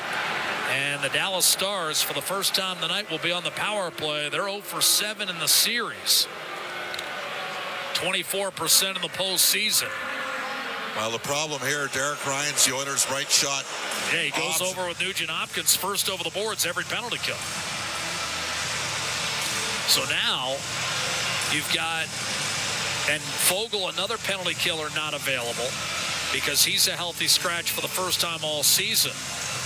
So now on the PK, you're going to start with Henrique and Nugent-Hopkins. Well, Nugent-Hopkins is only 34.4% on the faceoffs, but he's actually done a good job. I was going to say, he's won critical draws on the PK, especially the 5-on-3 but it's against going to be Henrique here. Yeah, understandable, but that's a little deceptive in my opinion. Henrique won the draw, and it's slapped down the ice by Ceci. Ottinger kind of lost sight of that puck. And after it was Heiskanen.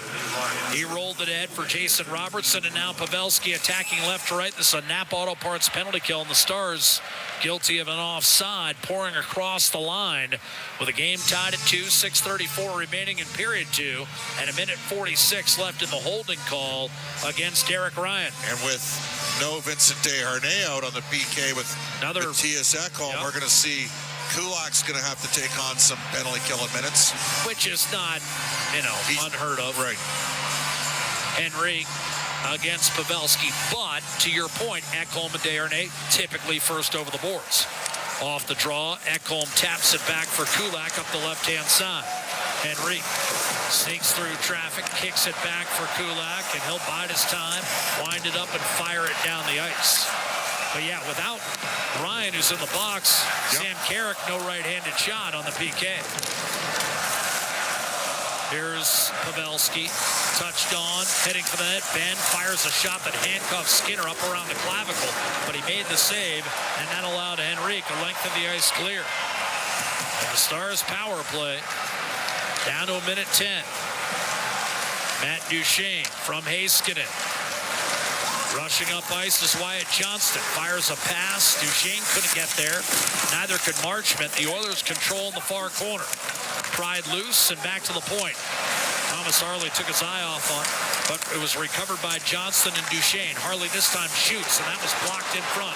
And it's Connor Brown 2-on-1 shorthanded. Brown in over the line, left wing, centers, one-timer, score! Matthias Janmark has given Edmonton its first lead of the night. 3-2, shorthanded against his former team. Jack, you mentioned he was coming. This guy's been due. And Connor Brown serves it up for him, and Janmark finishes it off. There's your depth. What a finish by Janmark. That pass kind of short-hopped him a little bit, and he's still able to bury it past the prostrate Ottinger. Short-handed goal at 14:31. A massive goal. Potentially a series changer. Stars power play, 41 seconds remaining. Still got to survive it, Jack. Off the draw, Robertson. Checked by Ceci, inside to Ben. Tried to center, deflected away by Ryan McLeod. Here's a steal and a clear by Nugent Hopkins. In Game 3, 2 nights ago, Edmonton led 2-0. Dallas came back to lead at 3-2. Tonight, role reversal in Game 4. Stars 2-0 lead, long gone. They trail for the first time tonight. Robertson in over the line. Pavelski. 8 seconds left on the power play. Janmark clear. Brown challenging. Give Ekholm a second assist on the scoring play, by the way. But the Oilers have killed off 22 in a row in the postseason, a club record. Now a steal by Draisaitl to Hyman. Back to Draisaitl. Shoots and scores! 4-2! Edmonton extends to a 2-goal lead. 2 goals in 51 seconds.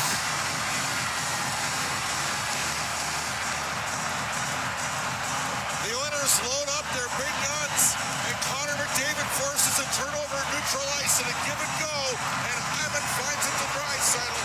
Edmonton up by 2. Draisaitl's 10th of the postseason.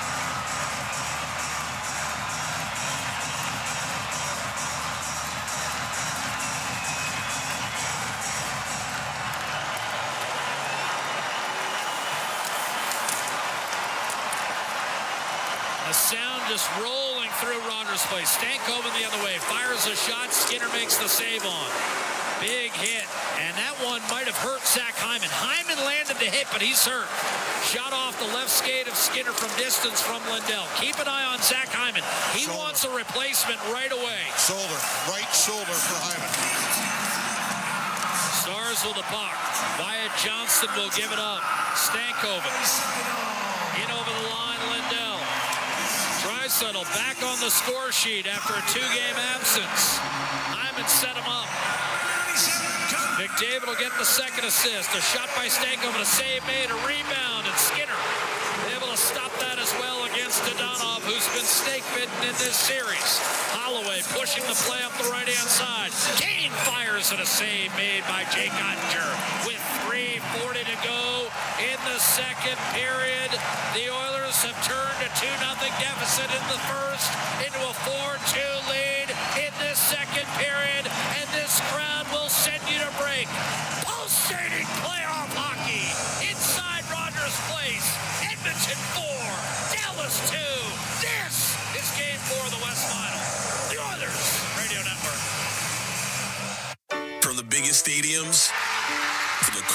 holes in the wall. From house parties to porch hangs to pride celebrations. From your favorite fuzz shop to your local Indian spot. From noodle bars to sports bars to salsa bars. There's a Molson with your name on it. Canadian Ultra XL. Molson. Everyone in. Must be legal drinking age. McDavid trying to come in with speed. Here he comes. McDavid shoots. Top shelf. He scores! Hey, Rogers customers and hockey fans. Rogers wants you to win big this Stanley Cup playoffs. Connor McDavid! Fantastic! You could win a VIP trip to the Stanley Cup final, plus hundreds of prizes, courtesy of Rogers Beyond the Sea. For your chance to win, visit rogers.com/Stanley Cup. That's rogers.com/Stanley Cup. Blue-collar work deserves big dollar perks. Get a heavy wallet with Heavy Metal Equipment and Rentals. Heavy Metal Equipment and Rentals is hiring heavy equipment technicians, maintenance supervisors, PM servicemen, maintenance coordinators, and pretty much every other position that makes Alberta go. We help move the earth that makes Alberta grow. So why not work for a company that makes your bank account grow too? Visit heavymetalequipment.ca to find your new career. Heavy Metal Equipment and Rentals, helping you move the earth. Listen on air, online, and on the Radio Player Canada app. This is the Oilers Radio Network. Face-off left side of Jake Ottinger, 4-2 Edmonton. In Game 4, the Oilers scoring 4 unanswered goals, 2 in the first, 2 in the second. 4 different goal scorers up and down the lineup. Bob McLeod, Bouchard, Janmark, Draisaitl. One special teams goal in the series, huge. Off the draw, a save on Henrique by Ottinger. And a rebound down low in the corner. Ottinger had won 12 of his last 13 on the road. Broberg's shot redirected, curled back in front. And he had not given up 4 at any point on the road in this postseason, but Edmonton on him. 4-2. Dallas, of course, with a 6-1 record. You're not going to give up 4 when your goalie's averaging 1.7 against. Don't beat yourself here if you're Matt Edmonton. Duchesne in from the left-hand side. Oilers round the far corner. Holloway tried to peel it loose and did so. Henrique angles a pass up to Evander Kane. Checked by Petrovic. Got a stick parallel on Kane. Rode him into the far corner boards. Oilers penalty kill has been a revelation in the Stanley Cup playoffs. They've given up goals in exactly 2 of Edmonton's 16 games. Here's Bouchard. Mishandled the puck. Sagan unable to keep it in the zone. And here comes Zach Hyman. No problem. Thought he was shaken up for a second, but he's okay. Now against Heiskanen. Ridden behind the net. Off to Ekholm. A blast from distance and a save made by Jake Ottinger with 2:23 to go in the second period. The Oilers at one point in this game were getting outshot by a count of 5-1. Since then, 22-9.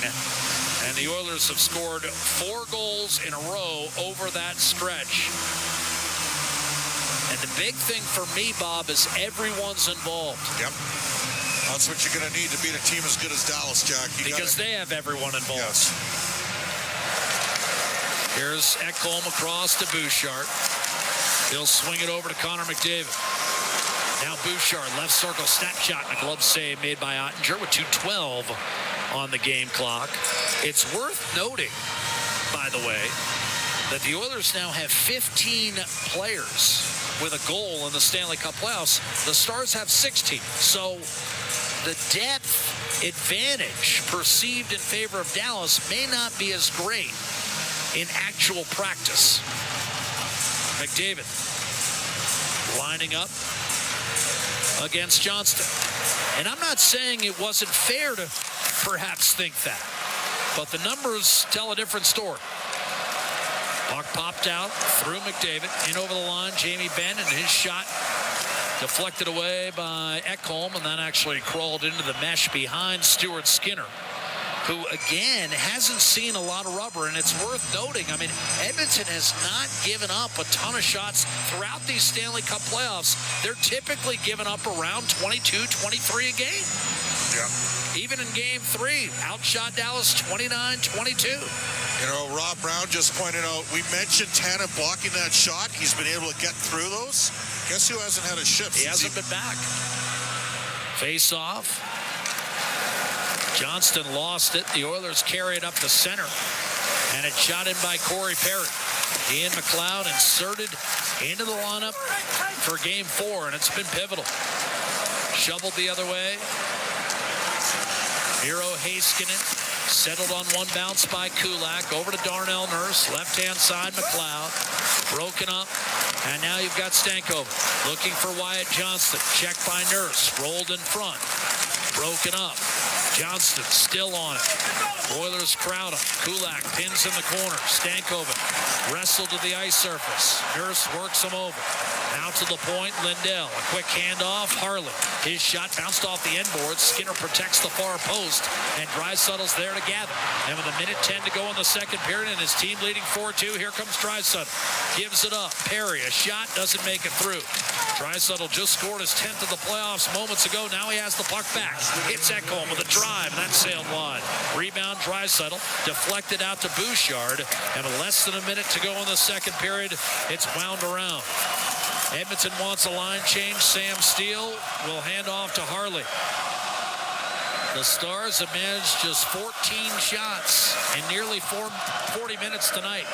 Here's a pass deflecting out of play into the third row in the Oilers zone. Now the deflection occurred in the Dallas zone, so the faceoff is going to come all the way back to the right of Jake Ottinger. Leon just got off the ice. I don't think you load him up here. Well, it's a different time of game, too. 4-2, you're up. Got to keep everybody involved, and Henrique's been real smart. And just as we say that, out comes Nugent Hopkins and David and Hyman. Again, so they want the top line. A little different. Draisaitl just left. They're having to play Petrovic more with Tanev out. And Alex is a good Edmonton guy that, give him credit, worked his way. Hadn't played in the NHL since 1819. 5 years. 1 game in 5 years. Got to get to these guys. Pavelski against McDavid, who won the draw. Lunging attempt for a clear from Marchment did not pan out. And now Nugent Hopkins barrels right into Petrovic, his one-time teammate. Petrovic, to his credit, able to recover, swing it up the right-hand side, and the Stars direct a pass up through the middle of the ice. Mason Marchment in over the line, right wing. 15 seconds to go, getting worked over by Bouchard. Petrovic will try to hold the line. He did so for Matt Duchene. Tried to duck inside. Was checked off the puck. Pavelski double team. Centering pass through Duchene. Petrovic looking for a lane. Fires, and that shot was blocked. Rebound Duchene. Gives it up for Pavelski, and the horn will go. And the Edmonton Oilers score the only 2 goals of the second period. And a 2-0 deficit with 6.5 minutes remaining in the first period for the Oilers has become a 4-2 lead heading to the final 20. And here it bears repeating, Edmonton not good in this third period thus far in the series. They've been outscored 7-0 over their last 4 games. If you go back to Game 7 against Vancouver, 5-0 in this series. And now you've got a 2-goal lead, Bob. You cannot afford to try to sit back and nurse this one home. The Oilers have 20 minutes to get this series tied. Jack, if they don't have Chris Tanev, and even if they do, you have to think he's a little bit compromised after blocking that shot. They got to attack the right side of Dallas's D, and they got to pound Dallas's defensemen. Every chance they get to finish checks, they need to finish checks, and they need to play the game in Dallas's zone with tempo and pace. And you know what? They dressed the faster lineup tonight. McLeod has given them something. And he's had success in spurts playing left wing with Leon Draisaitl, because Leon can put the pucks in space for him. And what else does Leon like? He likes somebody that goes and gets him the puck. And Ryan McLeod can get him the puck. Then Holloway, he's been a driver. They have speed. McDavid on the first line, McLeod on the second line, Holloway on the third line. He's been hunting all game long. And then you got Janmark and Brown that can skate in the fourth line. They've got some speed. Broberg has been quick and decisive when he gets the puck. He's getting the puck up the ice. He's not hesitating, which means you're spending less time in your zone. Oilers with a little bit more speed against a team that plays faster than anybody we've seen. With all due respect to LA and Vancouver, they're not the Dallas Stars. Oilers are right there. They've earned. Well, not right there. They're ahead. They're ahead, but I'm saying they're right there in the position that you want to be in. Close the deal out, and let's make it a best of 3. Well, and that's why you play these games, is to find out what exactly it looks like. And for me, Janmark and Brown have been vital all series. That's massive. And then you've got Henrique inserted in the lineup for Game 3. He scores. McLeod reinserted along with Corey Perry. And don't think for a moment that Perry doesn't make a certain difference between periods, before the game, that presence in the room. It's not the same when he's around the team but sitting in the press box. Gets the puck to the net as well. He creates collateral damage because he can drive it. He's got the courage and the conviction to take it hard to the hole. That's really his game at this stage of the hash marks in. He's still an elite player. Yeah, he can't skate the way he once could. He's not a first-line player anymore, but he can create offensive opportunity. By the way, take a look at that jackpot, Jack. That is looking at, $5.4 million we've got. Wow. And it's worthy of Bob bringing it up because he's still got 8 minutes to get involved with the early bird prizing for that Ford Maverick. Again, our 50-50 jackpot sitting at $5.44 million. Make-A-Wish Canada and YMCA of Northern Alberta, your beneficiaries. The Oilers have shaken off the early 2-0 deficit. They're in command of Game 4, leading 4-2 with 20 minutes to play. Now, they've got to close the deal. Reed and Rob will tell you how they plan to do that over the final 20 minutes when we come back to Rogers Place. Sold out as per usual. The Stanley Cup playoffs and 4 Dealers NHL hockey are on the Oilers Radio Network. Get ready to live sky high. Sky Signature Suites offers remarkable units for rent, featuring sophisticated floor plans, designer finishes, resort-like amenities, and breathtaking views. Situated in the heart of Ice District, Sky is the address for socializing, dining, entertainment, and fun. A building like no other in a location like no other.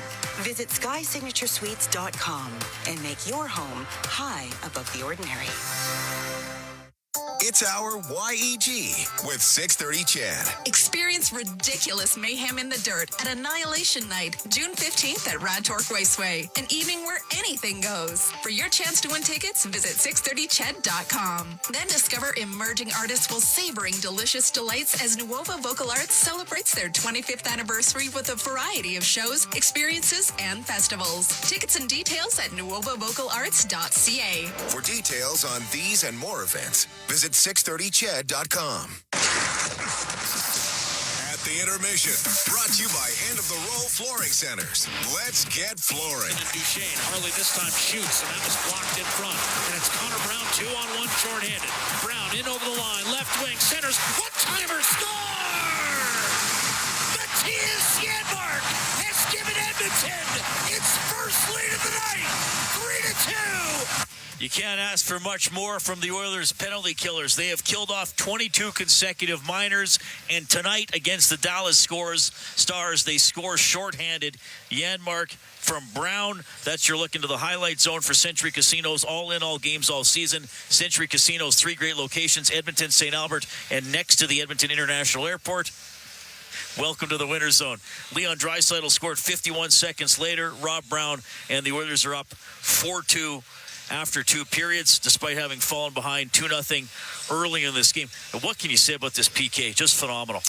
Well, during the Oilers' 16-game winning streak in the regular season, we talked about it and why were they winning. And at that point, I said that their penalty killing has been more important to this team than their power play. Now you get into the playoffs, and it's even more an important role for this team and why it's here in the semifinals. The opposition is getting nothing on it. They're losing momentum, and tonight in a tie game when the Oilers, there's a little fear in the crowd as the Dallas Stars go on the power play. At the end of the power play, the Oilers had scored and created momentum. The next shift they come out and score again. So the penalty killing has been phenomenal. Give credit to the role players playing that role. And to me, if the Edmonton Oilers move on to the Stanley Cup Finals, and it's still a long ways away, it will be on the back of an incredible penalty-killing unit in the streak that they've been on. And then, like I said, Draisaitl 51 seconds later. It's funny, after the first period, I said, you're not going to beat Ottinger clean. Leon Draisaitl probably accepted that. I mean, right where he wants it and just fires away. Well, it was a team reeling. The Dallas Stars, they have an opportunity in a tight game that, goals are at a premium, and they have their opportunity in the power play, and they lose momentum. And there's a sag on the bench, and we all know that when the Oilers kill off a penalty, the next shift out comes Leon, Connor, and Hyman, and they try to feed off the energy that the penalty killers gave them. So they have a Dallas Star team that right now is deflated because they just gave up the shorthanded goal, and out comes the next shift. Now, added to that, one of the reasons that Dallas was a little off-kilter coming out of their power play is they lost one of their best players. Chris Tanev was not playing at that point, so when the Dallas Stars get out after the power play, they don't have their stalwart defensive player, and the Edmonton Oilers took full advantage of that. With the third period, when you look at the bench for the Dallas Stars, when they get their full lineup out there, if Chris Tanev is not on the bench, that is a humongous loss for this team, the Dallas Stars, and it won't be just for this game. If he can't come back in this game, then to me that means there's something wrong with his foot. He's broken. Because he is one of the toughest hockey players in the National Hockey League. If he can't come back in this game, I can't see him coming back in this series. Now, that's a blunt statement, but the loss of Chris Tanev, this is a team that plays 4.5 defensemen. They are now playing without one of the guys that plays 27 minutes. And a Petrovic, who they like to get about 10 minutes of ice time, is going to have to play 15. And Suter, who they like playing about 13 or 14 minutes, he's going to play around 20.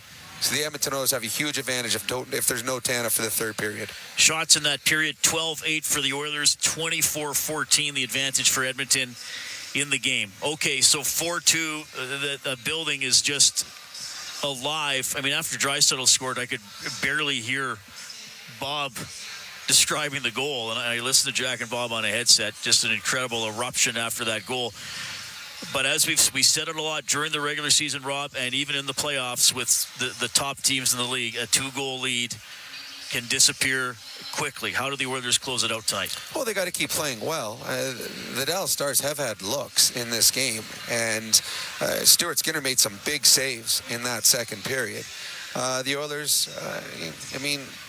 contest every play in the defensive zone. There can't be an easy opportunity. You can't, if it's a 50-50 puck at the far blue line or in the neutral zone, err on the side of caution. Do not pinch and give up an odd man break. Be very conscious, if you're an Oiler, of the Dallas Stars who are flying the zone as they're continuing to do that. But the Oilers are playing well. I mean, even when they were down 2-0 early in this hockey game, it wasn't as though they were being hemmed in. It was just a couple bad breaks. So this is a good Oiler team. They know how to finish. This is a good Dallas Stars team. And I expect a Dallas Star push early in this period. And you're probably going to need one or two big saves from Stuart Skinner. Yeah, no doubt about it. Johnston and Lindell in the first period, McLeod and Bouchard in the first, and then as we were telling you, Janmark and Draisaitl in rapid succession in the second period. And by the way, Skinner, the crowd was still cheering from the goal. Skinner made a great save on Dodonov about 45 seconds after Draisaitl scored. Fantastic save. It looked like Dodonov had Skinner out in a wide open net. He was a little surprised. Skinner's made some big saves. The Oilers fell behind 2-0 early, and then there was a play, I think it was Duchesne, got a spinorama that Skinner makes a fantastic save, then gets it just to go wide of the post. If that goes in, it's 3-0. That's a different score to come back from, 3-0 instead of the 2. So Skinner's been very good in this hockey game. The Edmonton Oilers have gotten to Ottinger a bit, and the Oilers have 20 minutes to go right now to force this into a best of 3 and go back to Dallas all tied up 2-2. The 50-50 draw is at 11. It's helping out Make-A-Wish Canada, the YMCA of Northern Alberta, and the Edmonton Oilers Community Foundation's initiative. Every kid deserves a shot. EdmontonOilers.com/5050. You know where to go. You may want to go there if you haven't already. A lot of people have, Rob. The jackpot's $5.6 million or $5.56 million. Yeah, that'd be a tidy sum to take home. It's one where you win it. You only get half that, but still. What's that? Still, I'd take it. 2.75. Yeah, not bad. I'd call Holly up, tell her, I just won 100,000, sweetheart. Here's 50. It's all good. All right, 4-2 Oilers after 2. This is Ford Dealers NHL Hockey on the Oilers Radio Network. Chemco is building industry across Canada, and now they're on the lookout for civil and electrical project managers, estimators, and superintendents to join their dedicated team.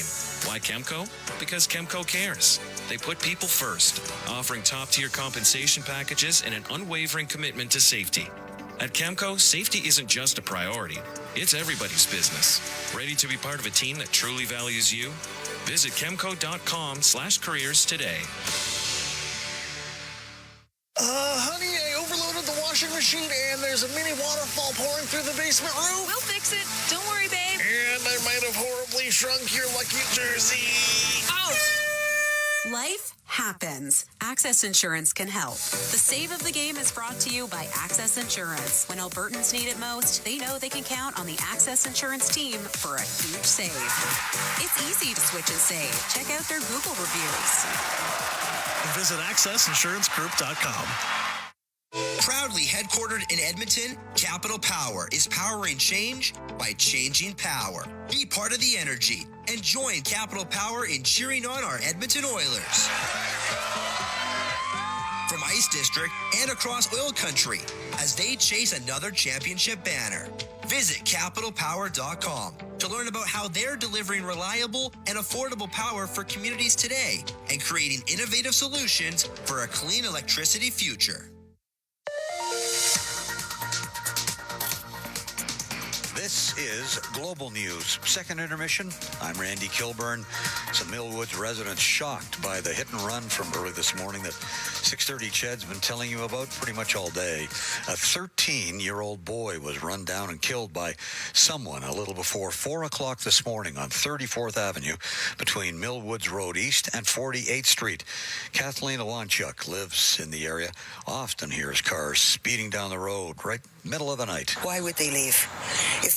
If I hit someone, even in the middle of the night, I'd freak out and I'd get out of my vehicle to see if I could help them, and I'd phone 911.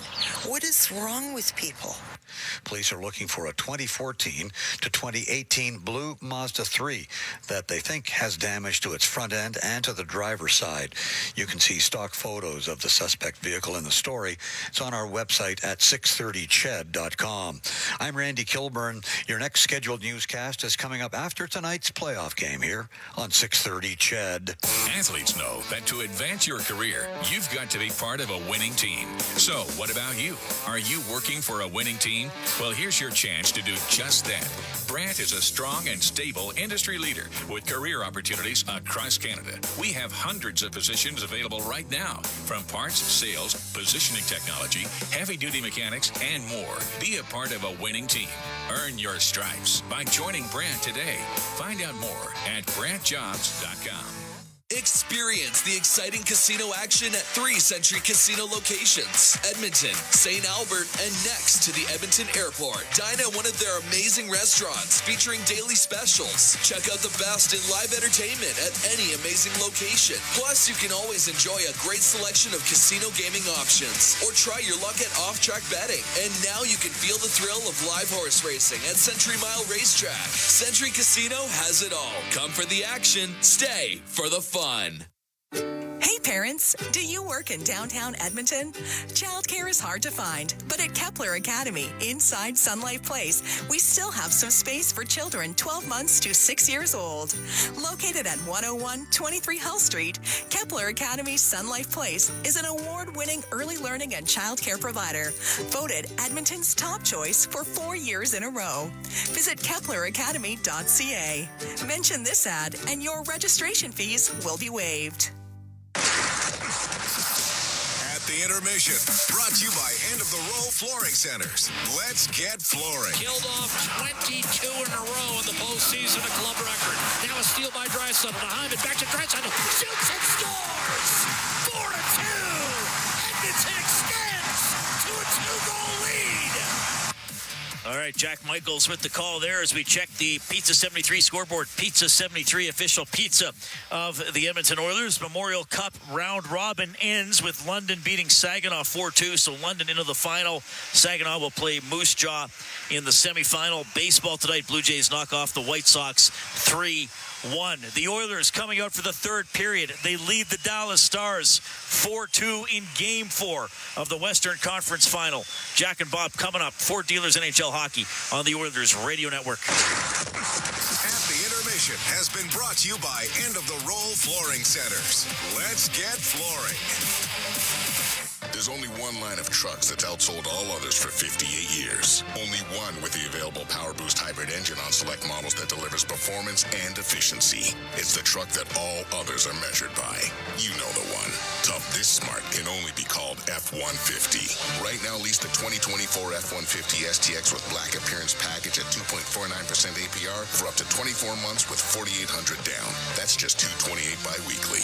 Visit your Alberta Ford store or Ford.ca for details. Straining to find the right home? You're going to love this. For a limited time, get back in the game with a free Oiler Fan Cave basement by Coventry Homes. This playoff package includes a free basement, plus an exclusive Oiler Fan Cave, complete with their signature customizable designs and top shelf finishes at no additional cost. Because flexibility is within reach. Coventry Homes, the official builder of the Edmonton Oilers. I'm Ryan Nugent-Hopkins. And I'm Zach Hyman. And when we're not making juicy, sweet passes or having my goals disallowed, we're working for Legacy Heating and Cooling. You know, guys used to call me a plumber. And now they call you an AC repairman. Nice. Hey, guys, you're not here to fix air conditioners. You're here to sing the jingle. Oh. Well. Okay. Call Legacy. Call Legacy. No payments and no interest for 1 year from qualified installers. Legacy Heating and Cooling. All games, all season. You're listening to the Oilers Radio Network. 4-2 hockey game, Edmonton with 20 minutes to play in Game 4. The Oilers looking to even this best-of-7 series in 2 games apiece and go down to Texas in a tie series with a best-of-3 to decide the Western Conference champion. And once again, as was the case in Game 3, there's an area of the ice above the right circle, the circle right of Stuart Skinner and the blue line, that's been a trouble spot. The referees gave it due attention, and Chris Rooney says, we're ready to play. So here we go. Shots are 24-14 Edmonton, 4-2 Oilers, and Draisaitl wins the opening faceoff of the third against Wyatt Johnston. Oilers send it clattering off the end boards. Corey Perry in on the forecheck. Golfed out by Dallas. Center ice, Ryan Suter. No Chris Tanev for the Dallas Stars. So they're going to finish this game with 5 defensemen, including Petrovic, who, of course, spent the entirety of the year in the American Hockey League except for 1 game. Entirety of the last 5 years. In over the line, McLeod to Perry in front, and that somehow eluded Darnell Nurse, who was sitting on the doorstep. And the Stars bring it the other way. Stankoven got run over by Nurse. Pop back up to his credit. Triple team down low and somehow keeps the puck alive along the end boards and wins the puck. Turns and fires at a save made by Skinner. Rebound batted around. Hintz in the vicinity. And the Oilers come away. What an individual effort by Stankoven. Good little player. Ryan McLeod got it in deep. Up the left-hand side. Looking to clear. Hyman snatched it right back. Now you've got McDavid trying to pull his way to the front of the net. Offering support. Nugent-Hopkins in the right corner. Hyman back on Lindell. Heavy pressure by Edmonton with 1:15 gone by in the third period. Hyman's return pass to McDavid off the mark. And Hintz is able to clear back through the middle for Dallas. But the Stars trail by 2 goals after leading 2-0. With 6.5 to go in the first period. Edmonton has scored 4 unanswered. McLeod, Bouchard, Janmark shorthanded the go-ahead goal. And then Draisaitl followed it 51 seconds later. Those 2 goals turned a 2-2 tie after 1 into a 4-2 game for Edmonton. Kane and Holloway down the right-hand side. Hard hit Petrovic. In the corner, battling is Adam Henrique. Slashed free to Cody Ceci. Right point, he'll wind it around for Kane. against Thomas Harley. Circles, centers, and that went off a stick and flew down the ice. Stuart Skinner out to handle, and he'll dish off. Biding his time and jamming one up the right-hand side is Philip Broberg, who looks awfully poised. His first game in 3 weeks, Bobby. Played a couple of playoff games in the American Hockey League, but that's been it. Been a layoff for him. He did play games 81 and 82 for Edmonton during the regular season. Heiskanen backhanding it up the right-hand side. Sent ahead by Steele, a shot by Dadonov, and a save made by Stuart Skinner. Here's Radek Faksa on the puck for Dallas. Turns and fires into a crowd. Deflected over to Connor Brown. He'll look up ice. Wisely keep the puck on his stick. Skate to center. And a soft chip will chase Dallas back. Brown wanted to pursue that puck, but Ryan had not tagged back onside. And much to Brown's chagrin, the faceoff will come out near center. With 3 minutes having elapsed in this third period, and the Oilers holding a 4-2 lead.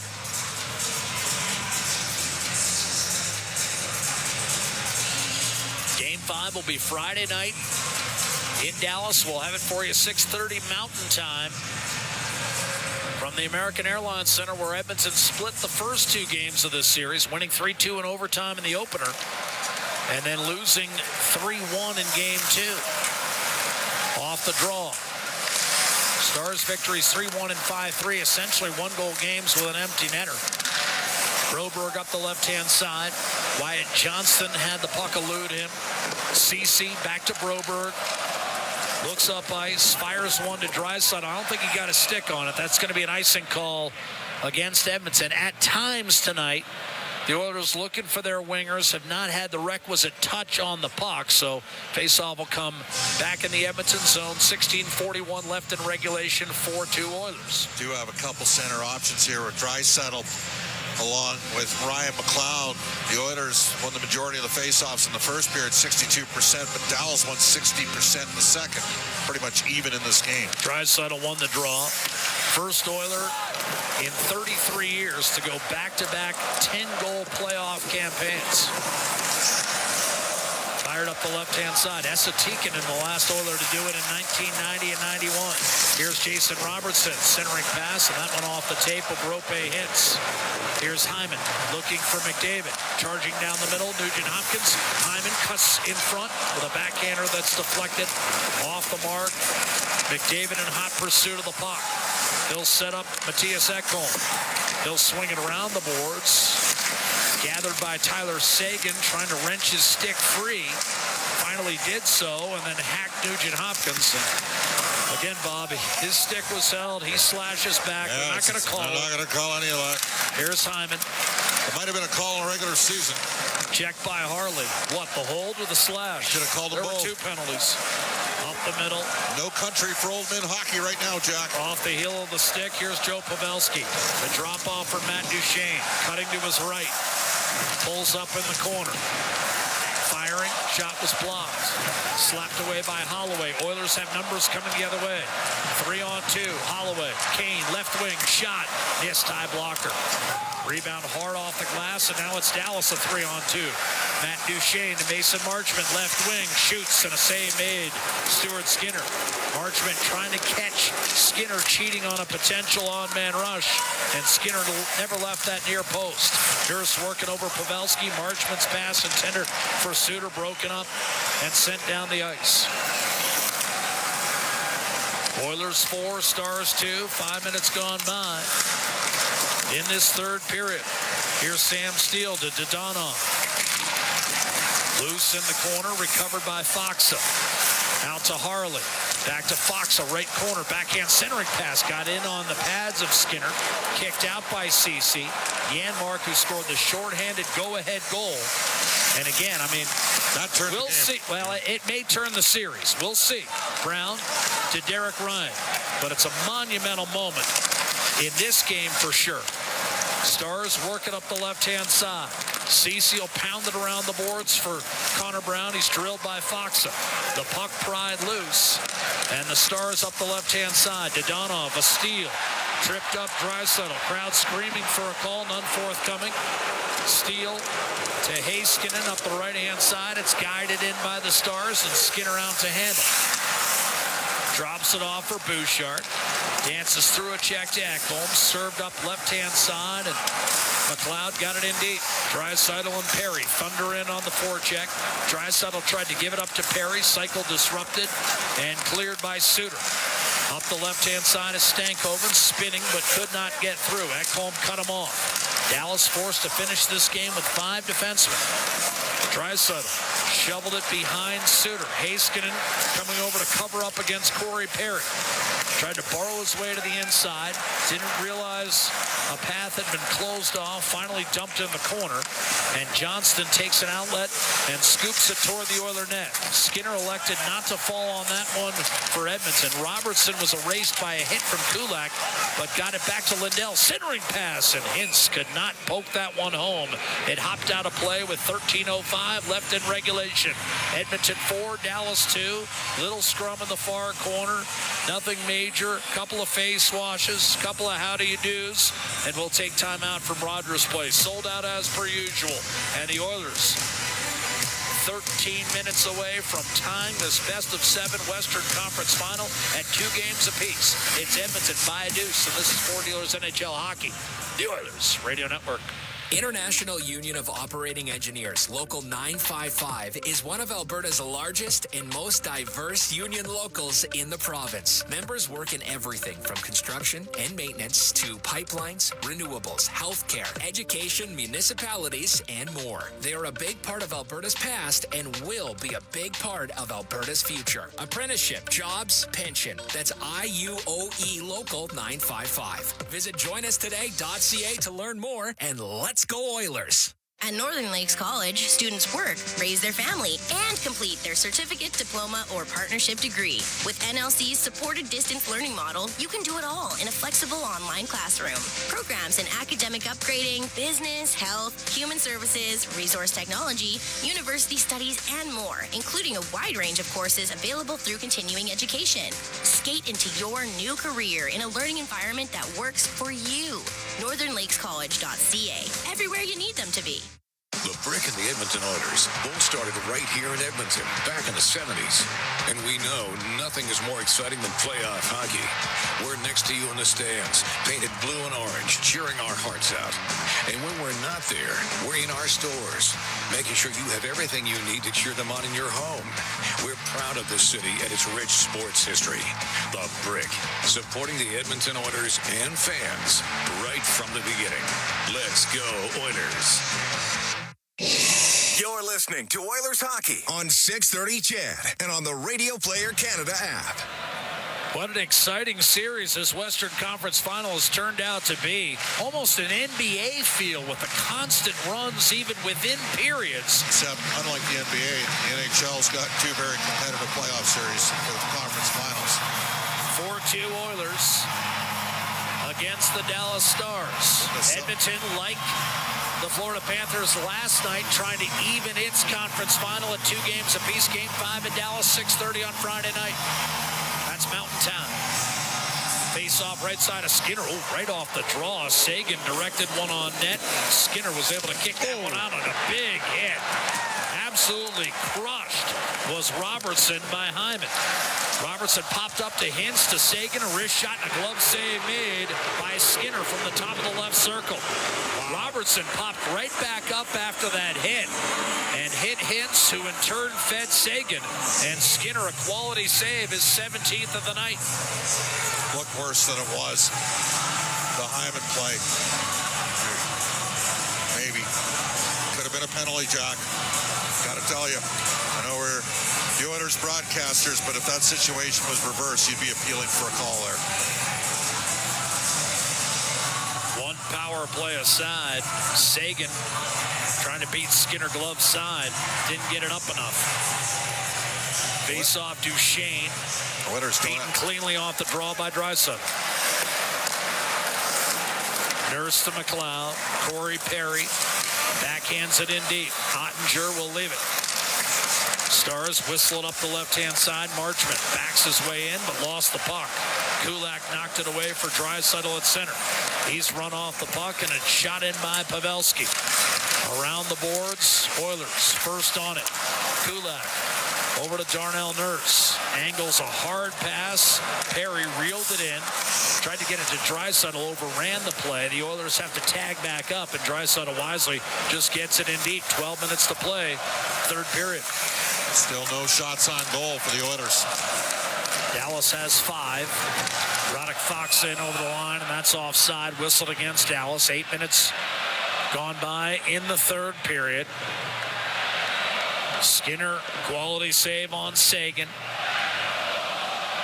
I wouldn't say that Edmonton has been, just defending in its own end, however.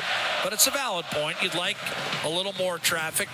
Give Ottinger something to think about. Maybe counter and create some odd man rushes. They did have an odd man rush. Never got a shot off. Foxa lining up against Henrique. Won the draw in the neutral zone. Nurse to Kulak. Angled up the right-hand side for Holloway. Taken away by Foxa. And now center of the ice, Suter. Tough pass, and Nurse just steamrolled Dodonov. Foxa races over to help his fallen teammate. 5 players after it. Suter to Dodonov. He's able to drag it back over the blue line, and then Henrique was absolutely pulverized by Steele, sent off balance. Henrique calling for a substitute. Turnover Dallas. Holloway to Evander Kane. Tried to drag his way through Lindell and left the puck behind. Lindell to Steele. Right side to Donoff. Never found it. Cleared by Ekholm back to the middle. And it's Connor McDavid, who, by the way, McDavid and Draisaitl are now 1-2 in the scoring race again in the Stanley Cup playoffs. McDavid has taken over the lead. 27 points, Draisaitl 26.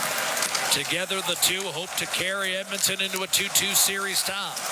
But the depth has been there tonight. And it hasn't been all McDavid and Draisaitl tonight. Not by a long shot. McDavid to Nugent-Hopkins. Given up center ice. McDavid lost the handle. Nugent-Hopkins was there in support. And he'll kick it back for Bouchard. And we're down to 10:40 remaining. Lifted in by Nugent-Hopkins. McDavid can't get there. And even though Edmonton does not have a shot on net, the 4-2 lead the Oilers held after 2 remains intact. Robertson shoots it in. Sagan sealed off the wall by Janmark. Hintz pursued by Ceci. And here comes the fourth line again. What a series they've had. Connor Brown digging in hard. In the corner. He set up Janmark. Does it again. Left circle. This time Janmark doesn't shoot. Out to Ceci. Right circle shot tipped. Bounced wide of Ottinger on the short side and gathered by Lindell. Shoveled back to center.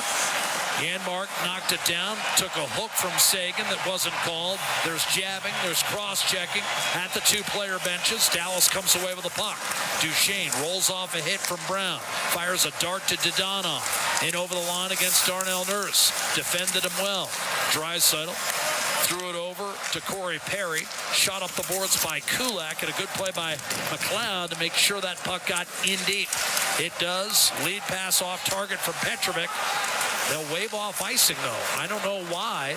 The Oilers then pitchforked it the other way. Kulak got a friendly bounce. That gets it on net. Ottinger has to steer it over to Petrovic. Lead pass left wing. Marchment could not dance his way through Bouchard. Well played by Bouchard, and McLeod forced to give it up at the Dallas line. Duchesne to Dodonov, and it's sent in deep by the Dallas Stars. The Oilers in the blue and orange, traveling left to right in the third period with a 2-goal lead. 9 minutes remaining in Game 4. Nugent-Hopkins got a piece, sent it in deep. Stars up the left-hand side. Foxa to Sam Steele. Choked off at center. Bouchard touched on, and now it's Connor McDavid. Cuts to his left, spins. Couldn't get a shot away against Heiskanen.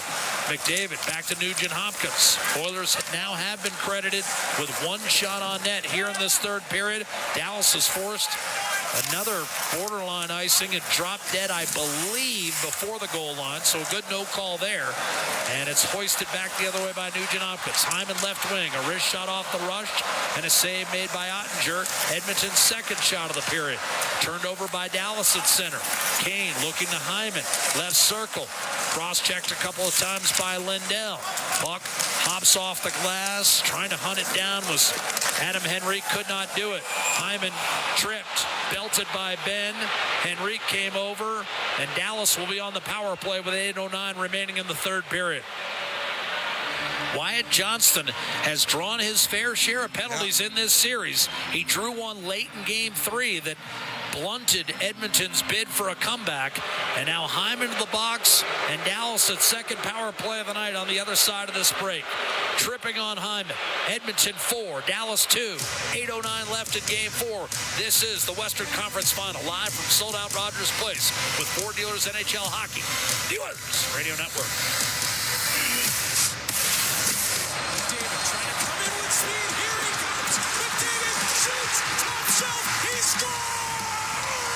Hey Edmonton, Rogers wants you to stay connected to your Edmonton Oilers. Connor McDavid! Fantastic! Catch every goal on Canada's largest and most reliable 5G network with Rogers 5G mobile plans. To learn more, visit rogers.com/5G. That's rogers.com/5G. Did you know that there are 9 Napa Auto Parts stores serving the greater Edmonton area and have been doing so for more than 50 years? Since Napa first opened in Edmonton, the community has grown and vehicles have changed, but you can always trust Napa Auto Parts to provide you with the expert know-how and the best vehicle parts. And if that isn't enough, every time you visit a Napa Auto Parts store when you present your AMA card, you receive an additional 10% discount on all retail parts and accessories. Visit your local Napa Auto Parts store for more offers and expert know-how. Napa Auto Parts is a proud fan of the Edmonton Oilers. As the excitement heats up on the ice, why not heat things up at home too with Pizza 73, the official pizza of the Edmonton Oilers. There's no better pairing for hockey than hot, delicious pizza delivered right to your door. So whether you're cheering from the arena or your living room, make sure you've got Pizza 73 on your team. Order now and fuel your playoff passion with the perfect pie. Remember, on game nights, don't just watch, deliver with Pizza 73. Listen on air, online, and on the Radio Player Canada app. This is the Oilers Radio Network. Oilers have killed 22 in a row for the Dallas Stars in terms of power plays. They'll look to make it 23 and take a giant step towards securing Game 4. Face-off, won by Derek Ryan. The Oilers' second opportunity to clear is also knocked down. CC could not get it out, but a poke check by Derek Ryan on a cross-seamer from Heiskanen forces Dallas back into its own end. Ryan will change, replaced by Janmark, who's out there with Nugent-Hopkins, Ekholm, and CC on a Napa Auto Parts penalty kill. Janmark already has one shorthanded goal in this game and poke checks another puck away from Dallas. Jamie Benn able to recover. In from the left-hand side. Coughed it up. Great play by Kulak and a clear by Connor Brown. And Edmonton's penalty kill about as close to perfect in the Stanley Cup playoffs as you could hope for. Minute 15 to go, and a penalty being served by Zach Hyman for tripping. Miscommunication for the Stars, and they're wasting precious time in their own end. Hintz gave it up for Harley, a change for Dallas. Hasn't had it going at all on the power play in this series. 0 for 8. Here's Duchesne, wrist shot. Glove save made by Skinner. Rebound, ricochet to the corner. Stankoven there for the Stars. 4 players on it. Jammed out by McLeod. And back together for Dallas will be Matt Duchesne. He'll send it over to Harley. It hit the official. Stars bogged down in their own end again. They'll change. 35 seconds to go in the man advantage. Active stick, Nugent-Hopkins. I mean, this is just near perfect penalty killing by Edmonton. One of the best Stanley Cup penalty killing performances in the history of the league. Third best at last report. Ekholm up the right-hand side. Ceci got it through Harley. And Dallas can't even get set up. Harley back in his own zone. Pumps it ahead for Marchment. Right side and offside whistled against Dallas, cheating a bit. And for the first time, we talked about for the first time in the series, in the first period, Dallas looked unnerved. Dare I say it, for the first time in this series, the Stars look fatigued. Edmonton's playing well, but they look fatigued, the Stars. The Oilers added 3 new players in the lineup, 2 that can really skate, McLeod and Broberg. And DeBoer made the switch, Foxa for Smith, trying to keep some semblance of fresh legs, but his club looks a bit tired right now. And that's what happens when you're in the trailing position. I mean, it's true, Edmonton has only 2 shots in this period, but Dallas has only 6, and they're trailing by 2. 6 minutes remain. Power play is over. Opening for Foxa. His shot deflected wide of the mark. Rebound, a heavy collision with Steele and Hyman, the pair of 18s, and now McDavid will snap it in. McDavid, Draisaitl, and Hyman out there 5-on-5. Lindell breaks away from McDavid, jabs it up the right-hand side for Pavelski. Over the line, Foxa could not pull the trigger. Shadowed tightly by Kulak. Put it behind the net for Pavelski. Dallas in the white and Kelly green. A giveaway. A clear by Draisaitl to Hyman, and it's sent in deep. 5.5 minutes separating Edmonton from a tie series. Western Conference Final continues with Game 5 on Friday night. We'll have it for you at 6:30 Mountain Time from the American Airlines Center. This is going to be icing against Edmonton with 5:18 on the game clock and 18,347 ready for a massive celebration. Still have some work to do. Got to win a draw here if you're Edmonton. Rope Hintz against Adam Henrique. And Hintz is going to be chased out of there. Replaced by Sagan. 57% man, Sagan going in. He's good on the draws, Jack, as you know. Sagan lost it to Henrique. Matthias Ekholm ducks behind his own net. Up the right-hand side, Brown stymied by Heiskanen. Worked it over right-hand side. Petrovic ahead, out of the reach of Hintz. Knocked down by Sagan at the point. Henrique tries again. Nice play by Petrovic to hold the zone, but he didn't get it down deep enough, and Ekholm able to clear with ease. Brown ridden into the boards. The puck pops loose at center ice. Heiskanen walks it up to the Edmonton line. Robertson to the middle. Hintz couldn't get a stick on it. Now Draisaitl in transition. Left to right. Janmark calling for a replacement. Draisaitl snapped it on net. Rebounded. Ottinger left it out there for a moment. It was kicked to the corner. Draisaitl won't be denied. Came over, gave Sagan a shot. Created for McLeod down low with Holloway moving to the front of the net. McLeod shakes free of traffic. Heiskanen putting him in a blender right now, Ryan McLeod. Put it behind the net. Holloway after it. Robertson squeezed off the puck. Petrovic bothered by McLeod. Dallas bottled up, and another minute is run off the clock.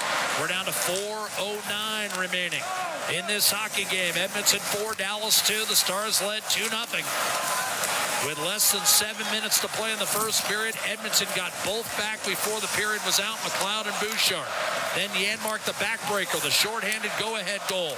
Followed up by Draisaitl 51 seconds later. Those 2 goals were scored in the second period. We've had none since, and another clear for Edmonton up the left-hand side. When does DeBoer pull Ottinger here? You're down by 2. 3:40 remaining in the hockey game. Ben will dump it in. Bouchard hustles it up the right-hand side. Stankoven knocked it down. Big hit, Bouchard. Working over Ben in the corner. McDavid to Nugent Hopkins. Ahead for Zach Hyman. He'll spin and get it down low. Now, with 3:20 remaining, we'll keep an eye on the Dallas net. Stars want to come up ice with puck possession. Right to left, it's Marchment. To the right-hand side to Donov. Still no move. Deflected towards Skinner, who keeps the play moving, and Janmark skates it out of danger. One of his best games ever. Dumps it in. Save made by Ottinger. For me, Janmark has been the MVP tonight. A steal by Henrique. He'll send it back the other way. Brilliant work by Edmonton. And now the Stars haven't gotten a shot for the last 8 minutes of this hockey game. They're stuck on 20 for the entire night.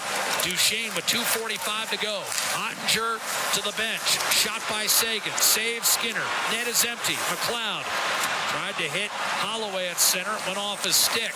The Stars will move it up the right-hand side. Robertson on target for Sagan. Shadowed by Ekholm. 6 on 5. The net empty.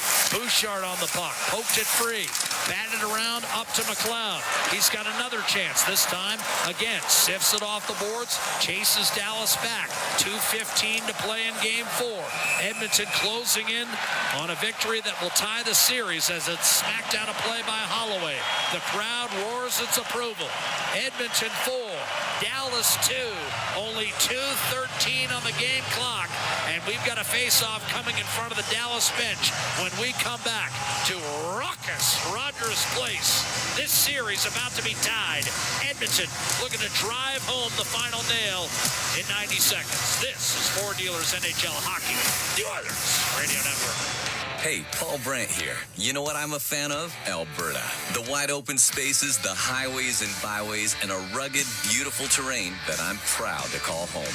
Maybe that's why I'm also a fan of my Ford F-150. It's tough, capable, and smart, which makes it a natural fit for roads like these. So if it's a new truck you're looking for, look no further than the truck Albertans love to drive, F-150. Head into your Alberta Ford dealer and tell them PB sent you.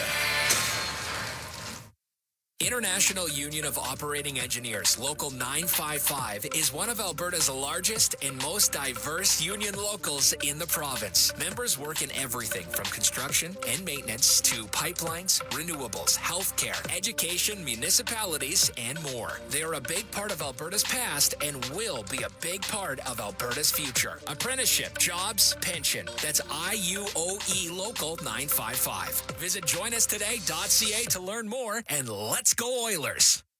Live sky high with remarkable units for rent and for sale at Sky Signature Suites. Currently offering amazing incentives on 1- and 2-bedroom rentals featuring designer finishes, resort-like amenities, and breathtaking views. All of this and more within the heart of Ice District, Edmonton's best address for shopping, dining, entertainment, and fun. Visit skysignaturesuites.com and make your home high above the ordinary. All games, all season. You're listening to the Oilers Radio Network. Winning time for the Edmonton Oilers as we bring you back inside Rogers Place on our Legacy Heating and Cooling broadcast booth. Nugent Hopkins, Hyman, and McDavid to close the deal up front with Ekholm and Bouchard. 2:13 remain. Ottinger in the pipes right now with that face-off just outside the Dallas blue line. Nugent Hopkins with the draw, and it's slammed in by Ekholm. Did that catch someone on the Dallas bench? Caught the corner glass. Corner glass. Yeah. By the way, Scott Wedgwood, curiously enough, even though he came out for warm-up to start the third period, and I'm not 100% sure, but he hasn't been on the bench since. And maybe it's something I just noticed in the third, but it's curious that he is nowhere to be found. Face off at center. 2:10. McDavid against Wyatt Johnston, who opened the scoring 58 seconds in. Johnston wins the face-off, hammered in by Heiskanen. Ottinger to the bench, 2 minutes to go. Big hit. Bouchard went face first into the glass. McDavid and Nugent Hopkins could not muscle it out. Ben will shovel it down low. Bouchard is up and okay. Ekholm wires it. Score! 190 feet. Ekholm makes it 5-2, and this series is going to be tied. This has been the series of long-range bombers from the defensemen. Right now, the Oilers are having a conversation on the hit on Evan Bouchard. Corey Perry wants to know why there wasn't a penalty called in that sequence. Don't bury the lead. This game is over. Ekholm, you nailed it. 190-footer.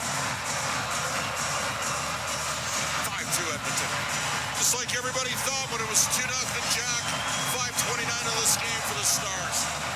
The crowd needed to be revived. The players needed to be revived. And two guys inserted into the lineup, hooked up for that first goal. Perry to McLeod, and Edmonton was off and running.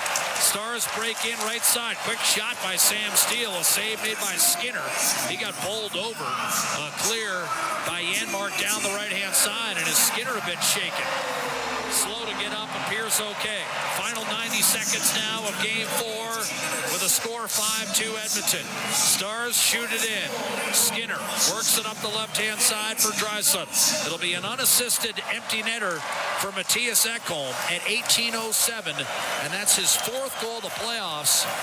And the Oilers, from their defense, in this postseason have got 15 goals. Up the left-hand side, not out. Suter to the middle of the ice, broken up. Ottinger still in the pipe, so it's going to be 5-on-5. Minute to go. Pavelski left side to Marchment. Pavelski to the far corner. We'll alert the entire network and those listening on Radio Player Canada app. When it's this loud, Bob and I will let the story speak for itself. Duchesne, 35 seconds. Marchment to Suter. Puck out of play.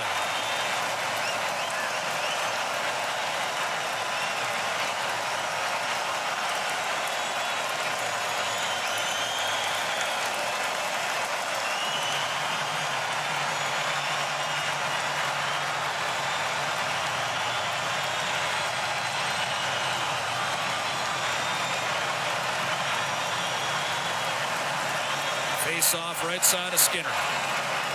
I hope the sound is as good as I think it is. But that last 15 seconds tells you there is an atmosphere unlike any other. And it's only found in Edmonton. Sam Steele, right side to Suter. We want the cup. Final 12 seconds. Steele shot blocked.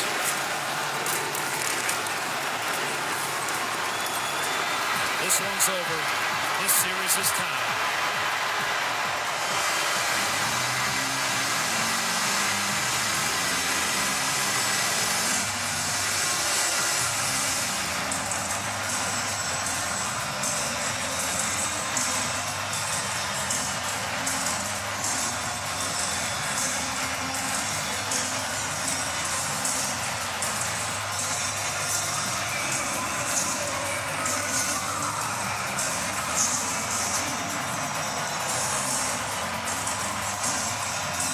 Will make their way to center and acknowledge unquestionably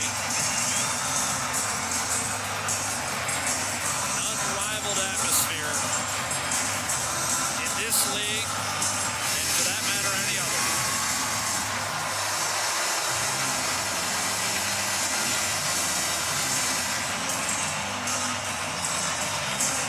The Western Conference Final is down to a best of 3.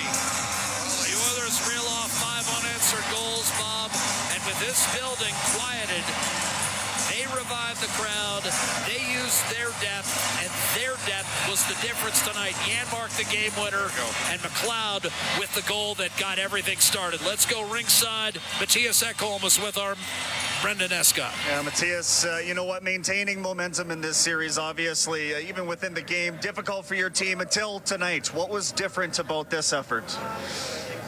I think we try our best every game, but it felt like it was something different tonight. I thought nobody was happy with that 10-minute, second period last game, and I think the guys showed up tonight in a way that when we do this, we're a team to beat. I think we're as hard as anybody to beat in this, whoever's left, and yeah, I thought we had a great game from start to finish. Well, obviously the start was a little rough, but I would say the last 50-something minutes we played really well. And the penalty kill continues doing its thing, including producing, of course, the shorthanded goal. What's your take on why it's been so successful recently? A huge goal by Janmark and Brown. Like that's what you need in the playoffs. You got to have depth guys stepping up for you. They did it in a big way. I think our kill, I mean, we've built it over this playoffs. I feel like we have some momentum on our side. We talked about it earlier. It makes you grow as a player and as a unit, and you can play a little bit bigger, a little bit freer. You can read plays, and I thought we did that again tonight. We know that momentum doesn't really carry from one game to the next, but what can you take from an effort like this and basically forcing this down to a best of 3? Yeah, I think we're getting to where we want to play. I think we've had some inconsistent efforts in the first 3, but they've been good, but they haven't been great. I thought tonight we were great, and that's something we'll build on. Always appreciate the insight, Matthias. Congrats on the win. Awesome, thank you. Guys? I mean, I don't know what else we could do to break it down. Ekholm did a fabulous job for us. Matthias Janmark being interviewed on ice, the game winner, the shorthanded goal. And, Bob, I'm telling you what, Edmonton is now 6 wins away from a Stanley Cup. You and I may hearken back to that moment on more than one occasion as this run continues. Jack, they said the special teams advantage was likely in the Oilers' favor. Well, guess what? They won the special teams advantage tonight, and they didn't score in their only power play. They got the shorthanded goal. Their penalty kill has been blanking awesome here. 23. It's been the difference, more so than the power play by far. Any chance Dallas had at a comeback in the final 6 minutes of that game, they lost all momentum coming out of the PK. It was unbelievable. Dallas's power play, they lost total momentum coming out. They couldn't complete a 10-foot pass. The Oilers did such a great job cutting off pass lanes, eliminating any sort of zone entries, hunting pucks down. Their penalty kill, massive, and a huge come-from-behind performance from the Edmonton Oilers. And, Jack, they showed a chin because they got punched in the face here. They got punched in the face out of the gate, and they were able to withstand it. And some unlikely sources for sure. Ryan McLeod, Chris Knobloch continues to touch the right buttons, doesn't he? When you think about it, it's hard. He made some gutty calls tonight. I mean, not many coaches with a team that's 7 wins away from a Stanley Cup would change out 1/6 of their starting lineup. Chris Knobloch made that tough decision, and it paid off in spades for him. 5 minutes into this game, it was 2-0 Dallas. How many people may be driving right now back from Rogers Place or listening to us online had the Oilers done it 2-0 down? Ryan McLeod hadn't scored in 9 weeks. And he opened the scoring to get things going. And I think 3 feet away. When you see a guy, and you and I know, McLeod, when he and Bouchard and Fogle arrived, there was a little threesome there, and they breathed some new juice into the Oilers dressing room, some new energy. And you don't think for a moment, I mean, Ryan McLeod, he's got an engaging personality. He's a popular player. When he gets off the schneid, it gives the whole bench a huge lift. Jack, I mean, let's face it, they got goals from 3 of their 4 lines tonight. Right? They made some up and down the lineup. And they look like the deeper, faster team in this game. Fourth line, Bob, the aggregate in this series, the fourth line would challenge as the most impactful line for Edmonton in this series when you factor in the short-handed game winner tonight. They put the puck down below the end line. They end up cycling the puck all the time in the Dallas zone. And think of the amount of minutes that they killed on the clock in the third period, and Chris Knobloch kept on rolling over the 4 lines. Connor Brown had a tough regular season. He waited all year. He waited all year for a moment or two in the postseason, and he's had some big moments in this series in particular. Well, Connor Brown is +4 in the playoffs. He's got 4 points, in 10 games now. And he had, 12 all season? I mean, what I'm saying is sometimes you can redeem a tough regular 100%. season. But for me, Jack, it's the response after being down 2-0. Oh, absolutely. There's some other teams, and maybe, You know what? Maybe an Edmonton team in its previous incarnation might have packed it in. 100%. But this Oiler group, great point by you. A little deeper.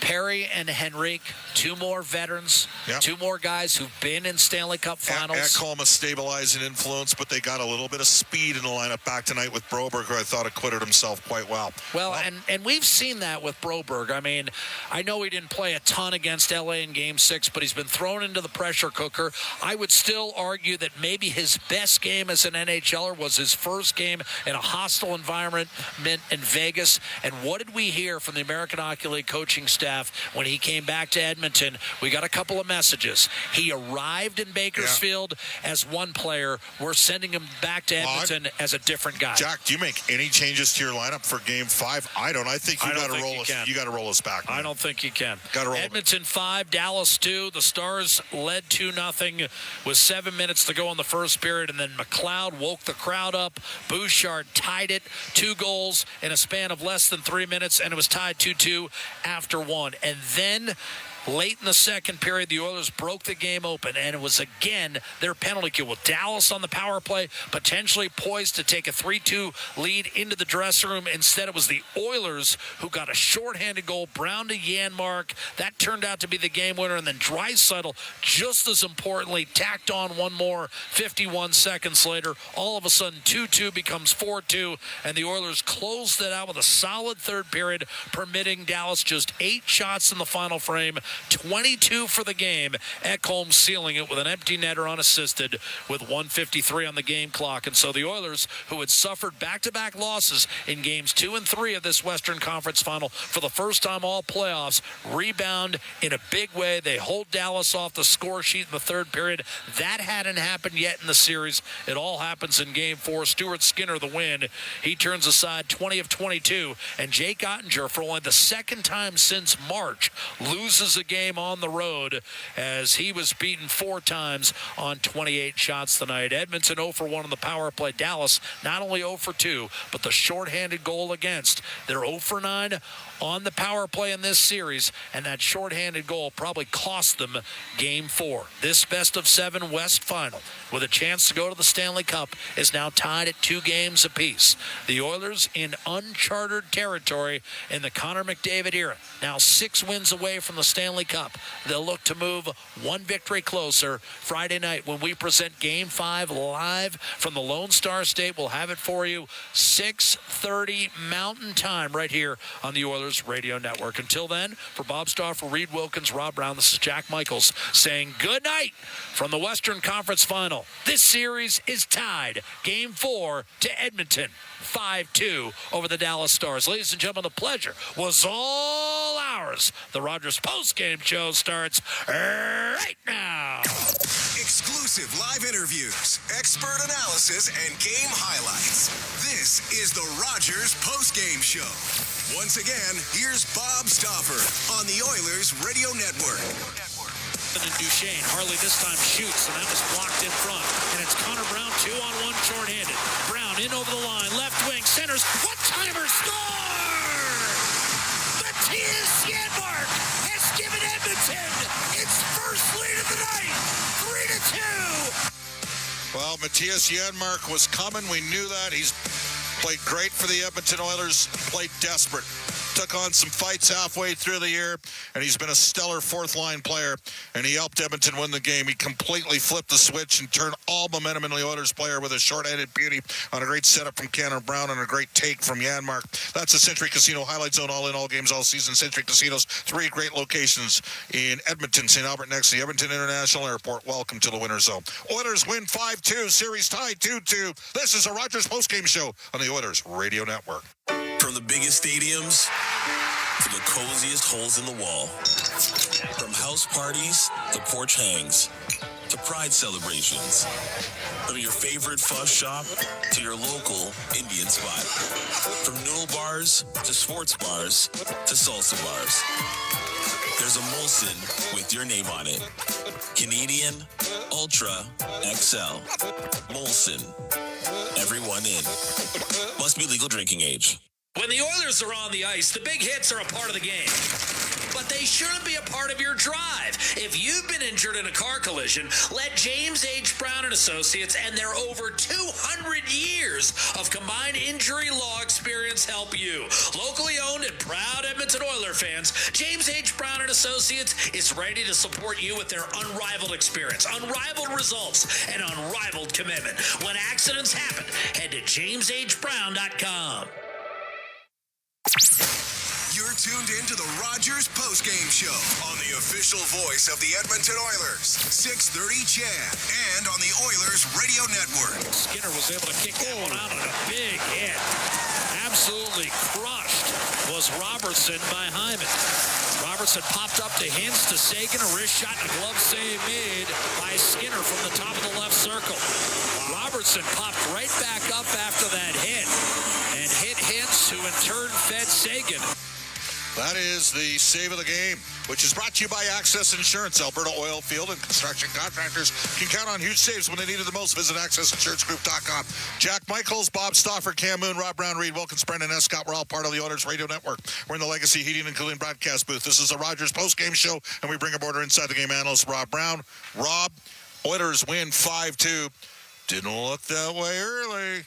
Well, yes and no. I mean, the Oilers made a mistake, 2-on-1. That's a mistake that was made, and the Dallas Stars capitalized. The second one was just a fluke. it's a 2-0 lead with 55 minutes to go. The Oilers aren't going to go 55 minutes with just 2 goals. I felt this was a long ways from over. Yep. And the Oilers are good. These are 2 good hockey clubs. The Oilers got their bounce, they got their break, and they took full advantage of it. And probably the story, I would say, from about January 10th on, or whenever the Oilers started winning every single game, their 16-game winning streak, the story of the Oilers has been their penalty killing unit. It was fantastic during the 16-game winning streak. It's been unbelievable here in the playoffs. And if the Oilers are somehow able to move on to the next round, it will be because of their penalty kill. It got them through the Vancouver series. It has been fantastic here in the Dallas series, and it is giving them momentum. Tonight's hockey game changed on a shorthanded goal by Matthias Janmark. All right, well, here I'm going to give you the stat, Rob. For the first time in franchise history, the Edmonton Oilers go 8 straight games without allowing a power play goal. Well, there you go. Well, and what's shocking about it, Bob, it's not 8 games in the middle of February when you go through a stretch. No, we're talking in the playoffs. In the playoff history. Yeah, that's what's amazing about it. It's 8 games against the best teams in the league. They can score on the power play. And it's not as though you have Stuart Skinner standing on his head. These teams aren't getting chances. They're not getting across the line. It is deflating for the offensive players. And we saw tonight the shorthanded goal, and right after that, you just deflated a team. Now you come out and score another goal. So the penalty killing unit has been given over to role players. For a long time here in Edmonton, we saw Connor and Leon and their star players killing. We saw Evander Kane doing it. Well, Knobloch's given it to role players. It gives them meaning, gives them ownership in the hockey game, and they have been outstanding in that role. And what a play by Connor Brown. Reads the play, takes it up, and that's a fantastic pass to Janmark to score that goal. So to me, there's 2 huge stories in this game. There's the penalty killing turning this game around for the Oilers, and there's the Chris Tanev injury. That is a huge blow to the Dallas Stars. And my thought, and I am not a doctor, my thought on that one, if Chris Tanev can't come back and play in this game, Chris Tanev might be done for the series. He's one of the toughest hockey players I've seen, and if it's a bad bruise, he plays. So to me, that would be a horrible loss for the Dallas Stars. Look at the right side. Hakanpää is a huge. Hakanpää is like a more experienced, plays more minutes than Vincent Desharnais. That's the player Vincent Desharnais wants to become. They haven't had him, who's a heavy, nasty presence on the back end. And if they lose Tanev too. Well, they try hiding Petrovic. This is a team that plays 4.5 defensemen. They play their top 4s. Suter gets about 15 minutes a night, and they try to hide Petrovic. They can't hide him now because now he's going to be. It is a big loss if Chris Tanev is not in the lineup. He was fantastic in these playoffs. He's a very good defenseman. But if he doesn't make it back in this game tonight, to me that says it's something. There's X-ray machines here. Same lineup? Of course. This was a fantastic win. Speed. It was speed. Very quickly, what did you think of Broberg on the back end? He was fine. Yeah. He was fine. He skates well. He gets himself out of trouble. I mean, that's pressure. You got this 22-year-old kid who hasn't found his way into the National Hockey League yet. Now you're going out against one of the top 4 teams in the National Hockey League, and it's a must-win hockey game. And you can't give him easy minutes because there's no easy line on the Dallas Stars. Broberg was fine. McLeod was fantastic. Perry was good. Up and down the lineup. This was a total team win for the Edmonton Oilers. Rob, great stuff. Sounds good. Friday. Sounds good. Oilers win 5-2. The Smart Play of the Night brought to you by Catelli Smart Pasta. With all natural ingredients, it's a smart move for your next meal. Look for the box the next time you shop. Connor McDavid on the game-tying goal. Basically a 2-on-1. The shot pass off the pads ricochets right to a tap-in for Evan Bouchard, who picked it on the play. Tied the game at 2-2. This is the Rogers Postgame Show on the Oilers Radio Network. Portage College graduates are incredibly employable. How does Portage know? 99% of employers surveyed said they would hire a Portage grad. Get career ready at Portage College. Learn more by visiting portagecollege.ca. Look, I know this is radio, so it's hard to show you how much is on sale during the Big One clearance event at End of the Row Flooring Centers, but it's a lot. Like this flooring, or this one, and all these. Yep, all at clearance pricing for a limited time. Now, you don't need to just imagine what it would look like, though. You can use our visualizer at endoftheroll.com to upload a picture of your room to see the flooring in your actual home. Try it. Find something you love, then get a great deal on it at the Big One clearance event on now at End of the Row Flooring Centers. Let's get flooring. Blue-collar work deserves big dollar perks. Get a heavy wallet with Heavy Metal Equipment and Rentals.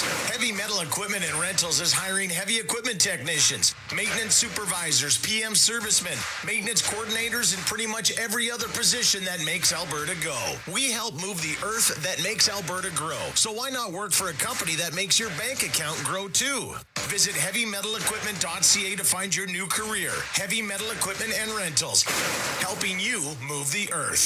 Believing in yourself takes confidence. At Portage College, 93% of grads say their education gave them the skills and knowledge they needed for their careers. That's the kind of confidence that leads to great results. Learn more at portagecollege.ca. This is the Rogers postgame show on the Oilers Radio Network.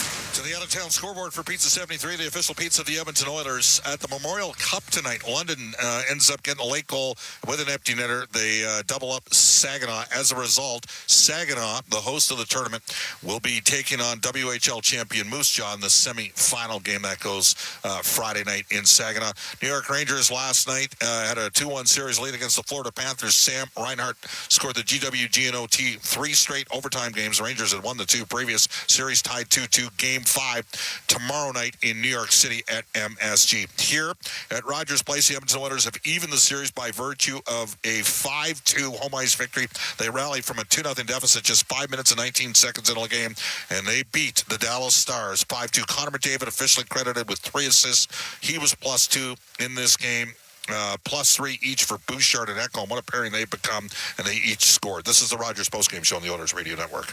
When you play the largest 50-50 in sports, everybody wins. Your support makes all of Oil Country a better place. A place of kindness, caring, and compassion. Uplifting those in need, changing lives forever. The largest 50-50 pot in professional sports is currently growing by the second.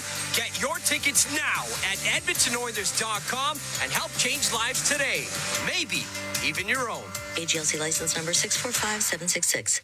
Straining to find the right home? You're going to love this. For a limited time, get back in the game with a free Oiler Fan Cave basement by Coventry Homes. This playoff package includes a free basement, plus an exclusive Oiler Fan Cave, complete with their signature customizable designs and top shelf finishes at no additional cost. Because flexibility is within reach. Coventry Homes, the official builder of the Edmonton Oilers. Let's go to the Molson Cup 3 stars presented by Molson, whether it's Canadian Ultra Export XL. There's a Molson with your name on it. All right, the third star tonight, the Edmonton Oilers getting the victory. And the third star in this game with a goal, Ryan McLeod. He played 16-15. Connor McDavid's the second star. He had 3 assists. He played 19-50. Matthias Janmark with an impressive 11:02 time on ice. Swung the game. Shorthanded goal. The Oilers 9 for 9 in the series. They killed off 23 straight shorthanded situations. They beat the Dallas Stars 5-2. Many of you maybe didn't see it coming when it was 2-0 Dallas. Oilers rally. Perhaps a sign of an ongoing maturing hockey club. This is the Rogers post-game show. We want to thank at this time my play-by-play partners this season, Jack Michaels, on Cameron, Rob Brown, Reed Wilkins, Brendan Escott, studio producers, Kellen Kennedy, the helm tonight, Nancy Connell, ace engineer, Troy Bowler. We are down to a best of 3. Series tied 2-2, game 5, Friday night in Dallas. The Rogers postgame show is heard following each of our NHL broadcasts. Portions of this exclusive broadcast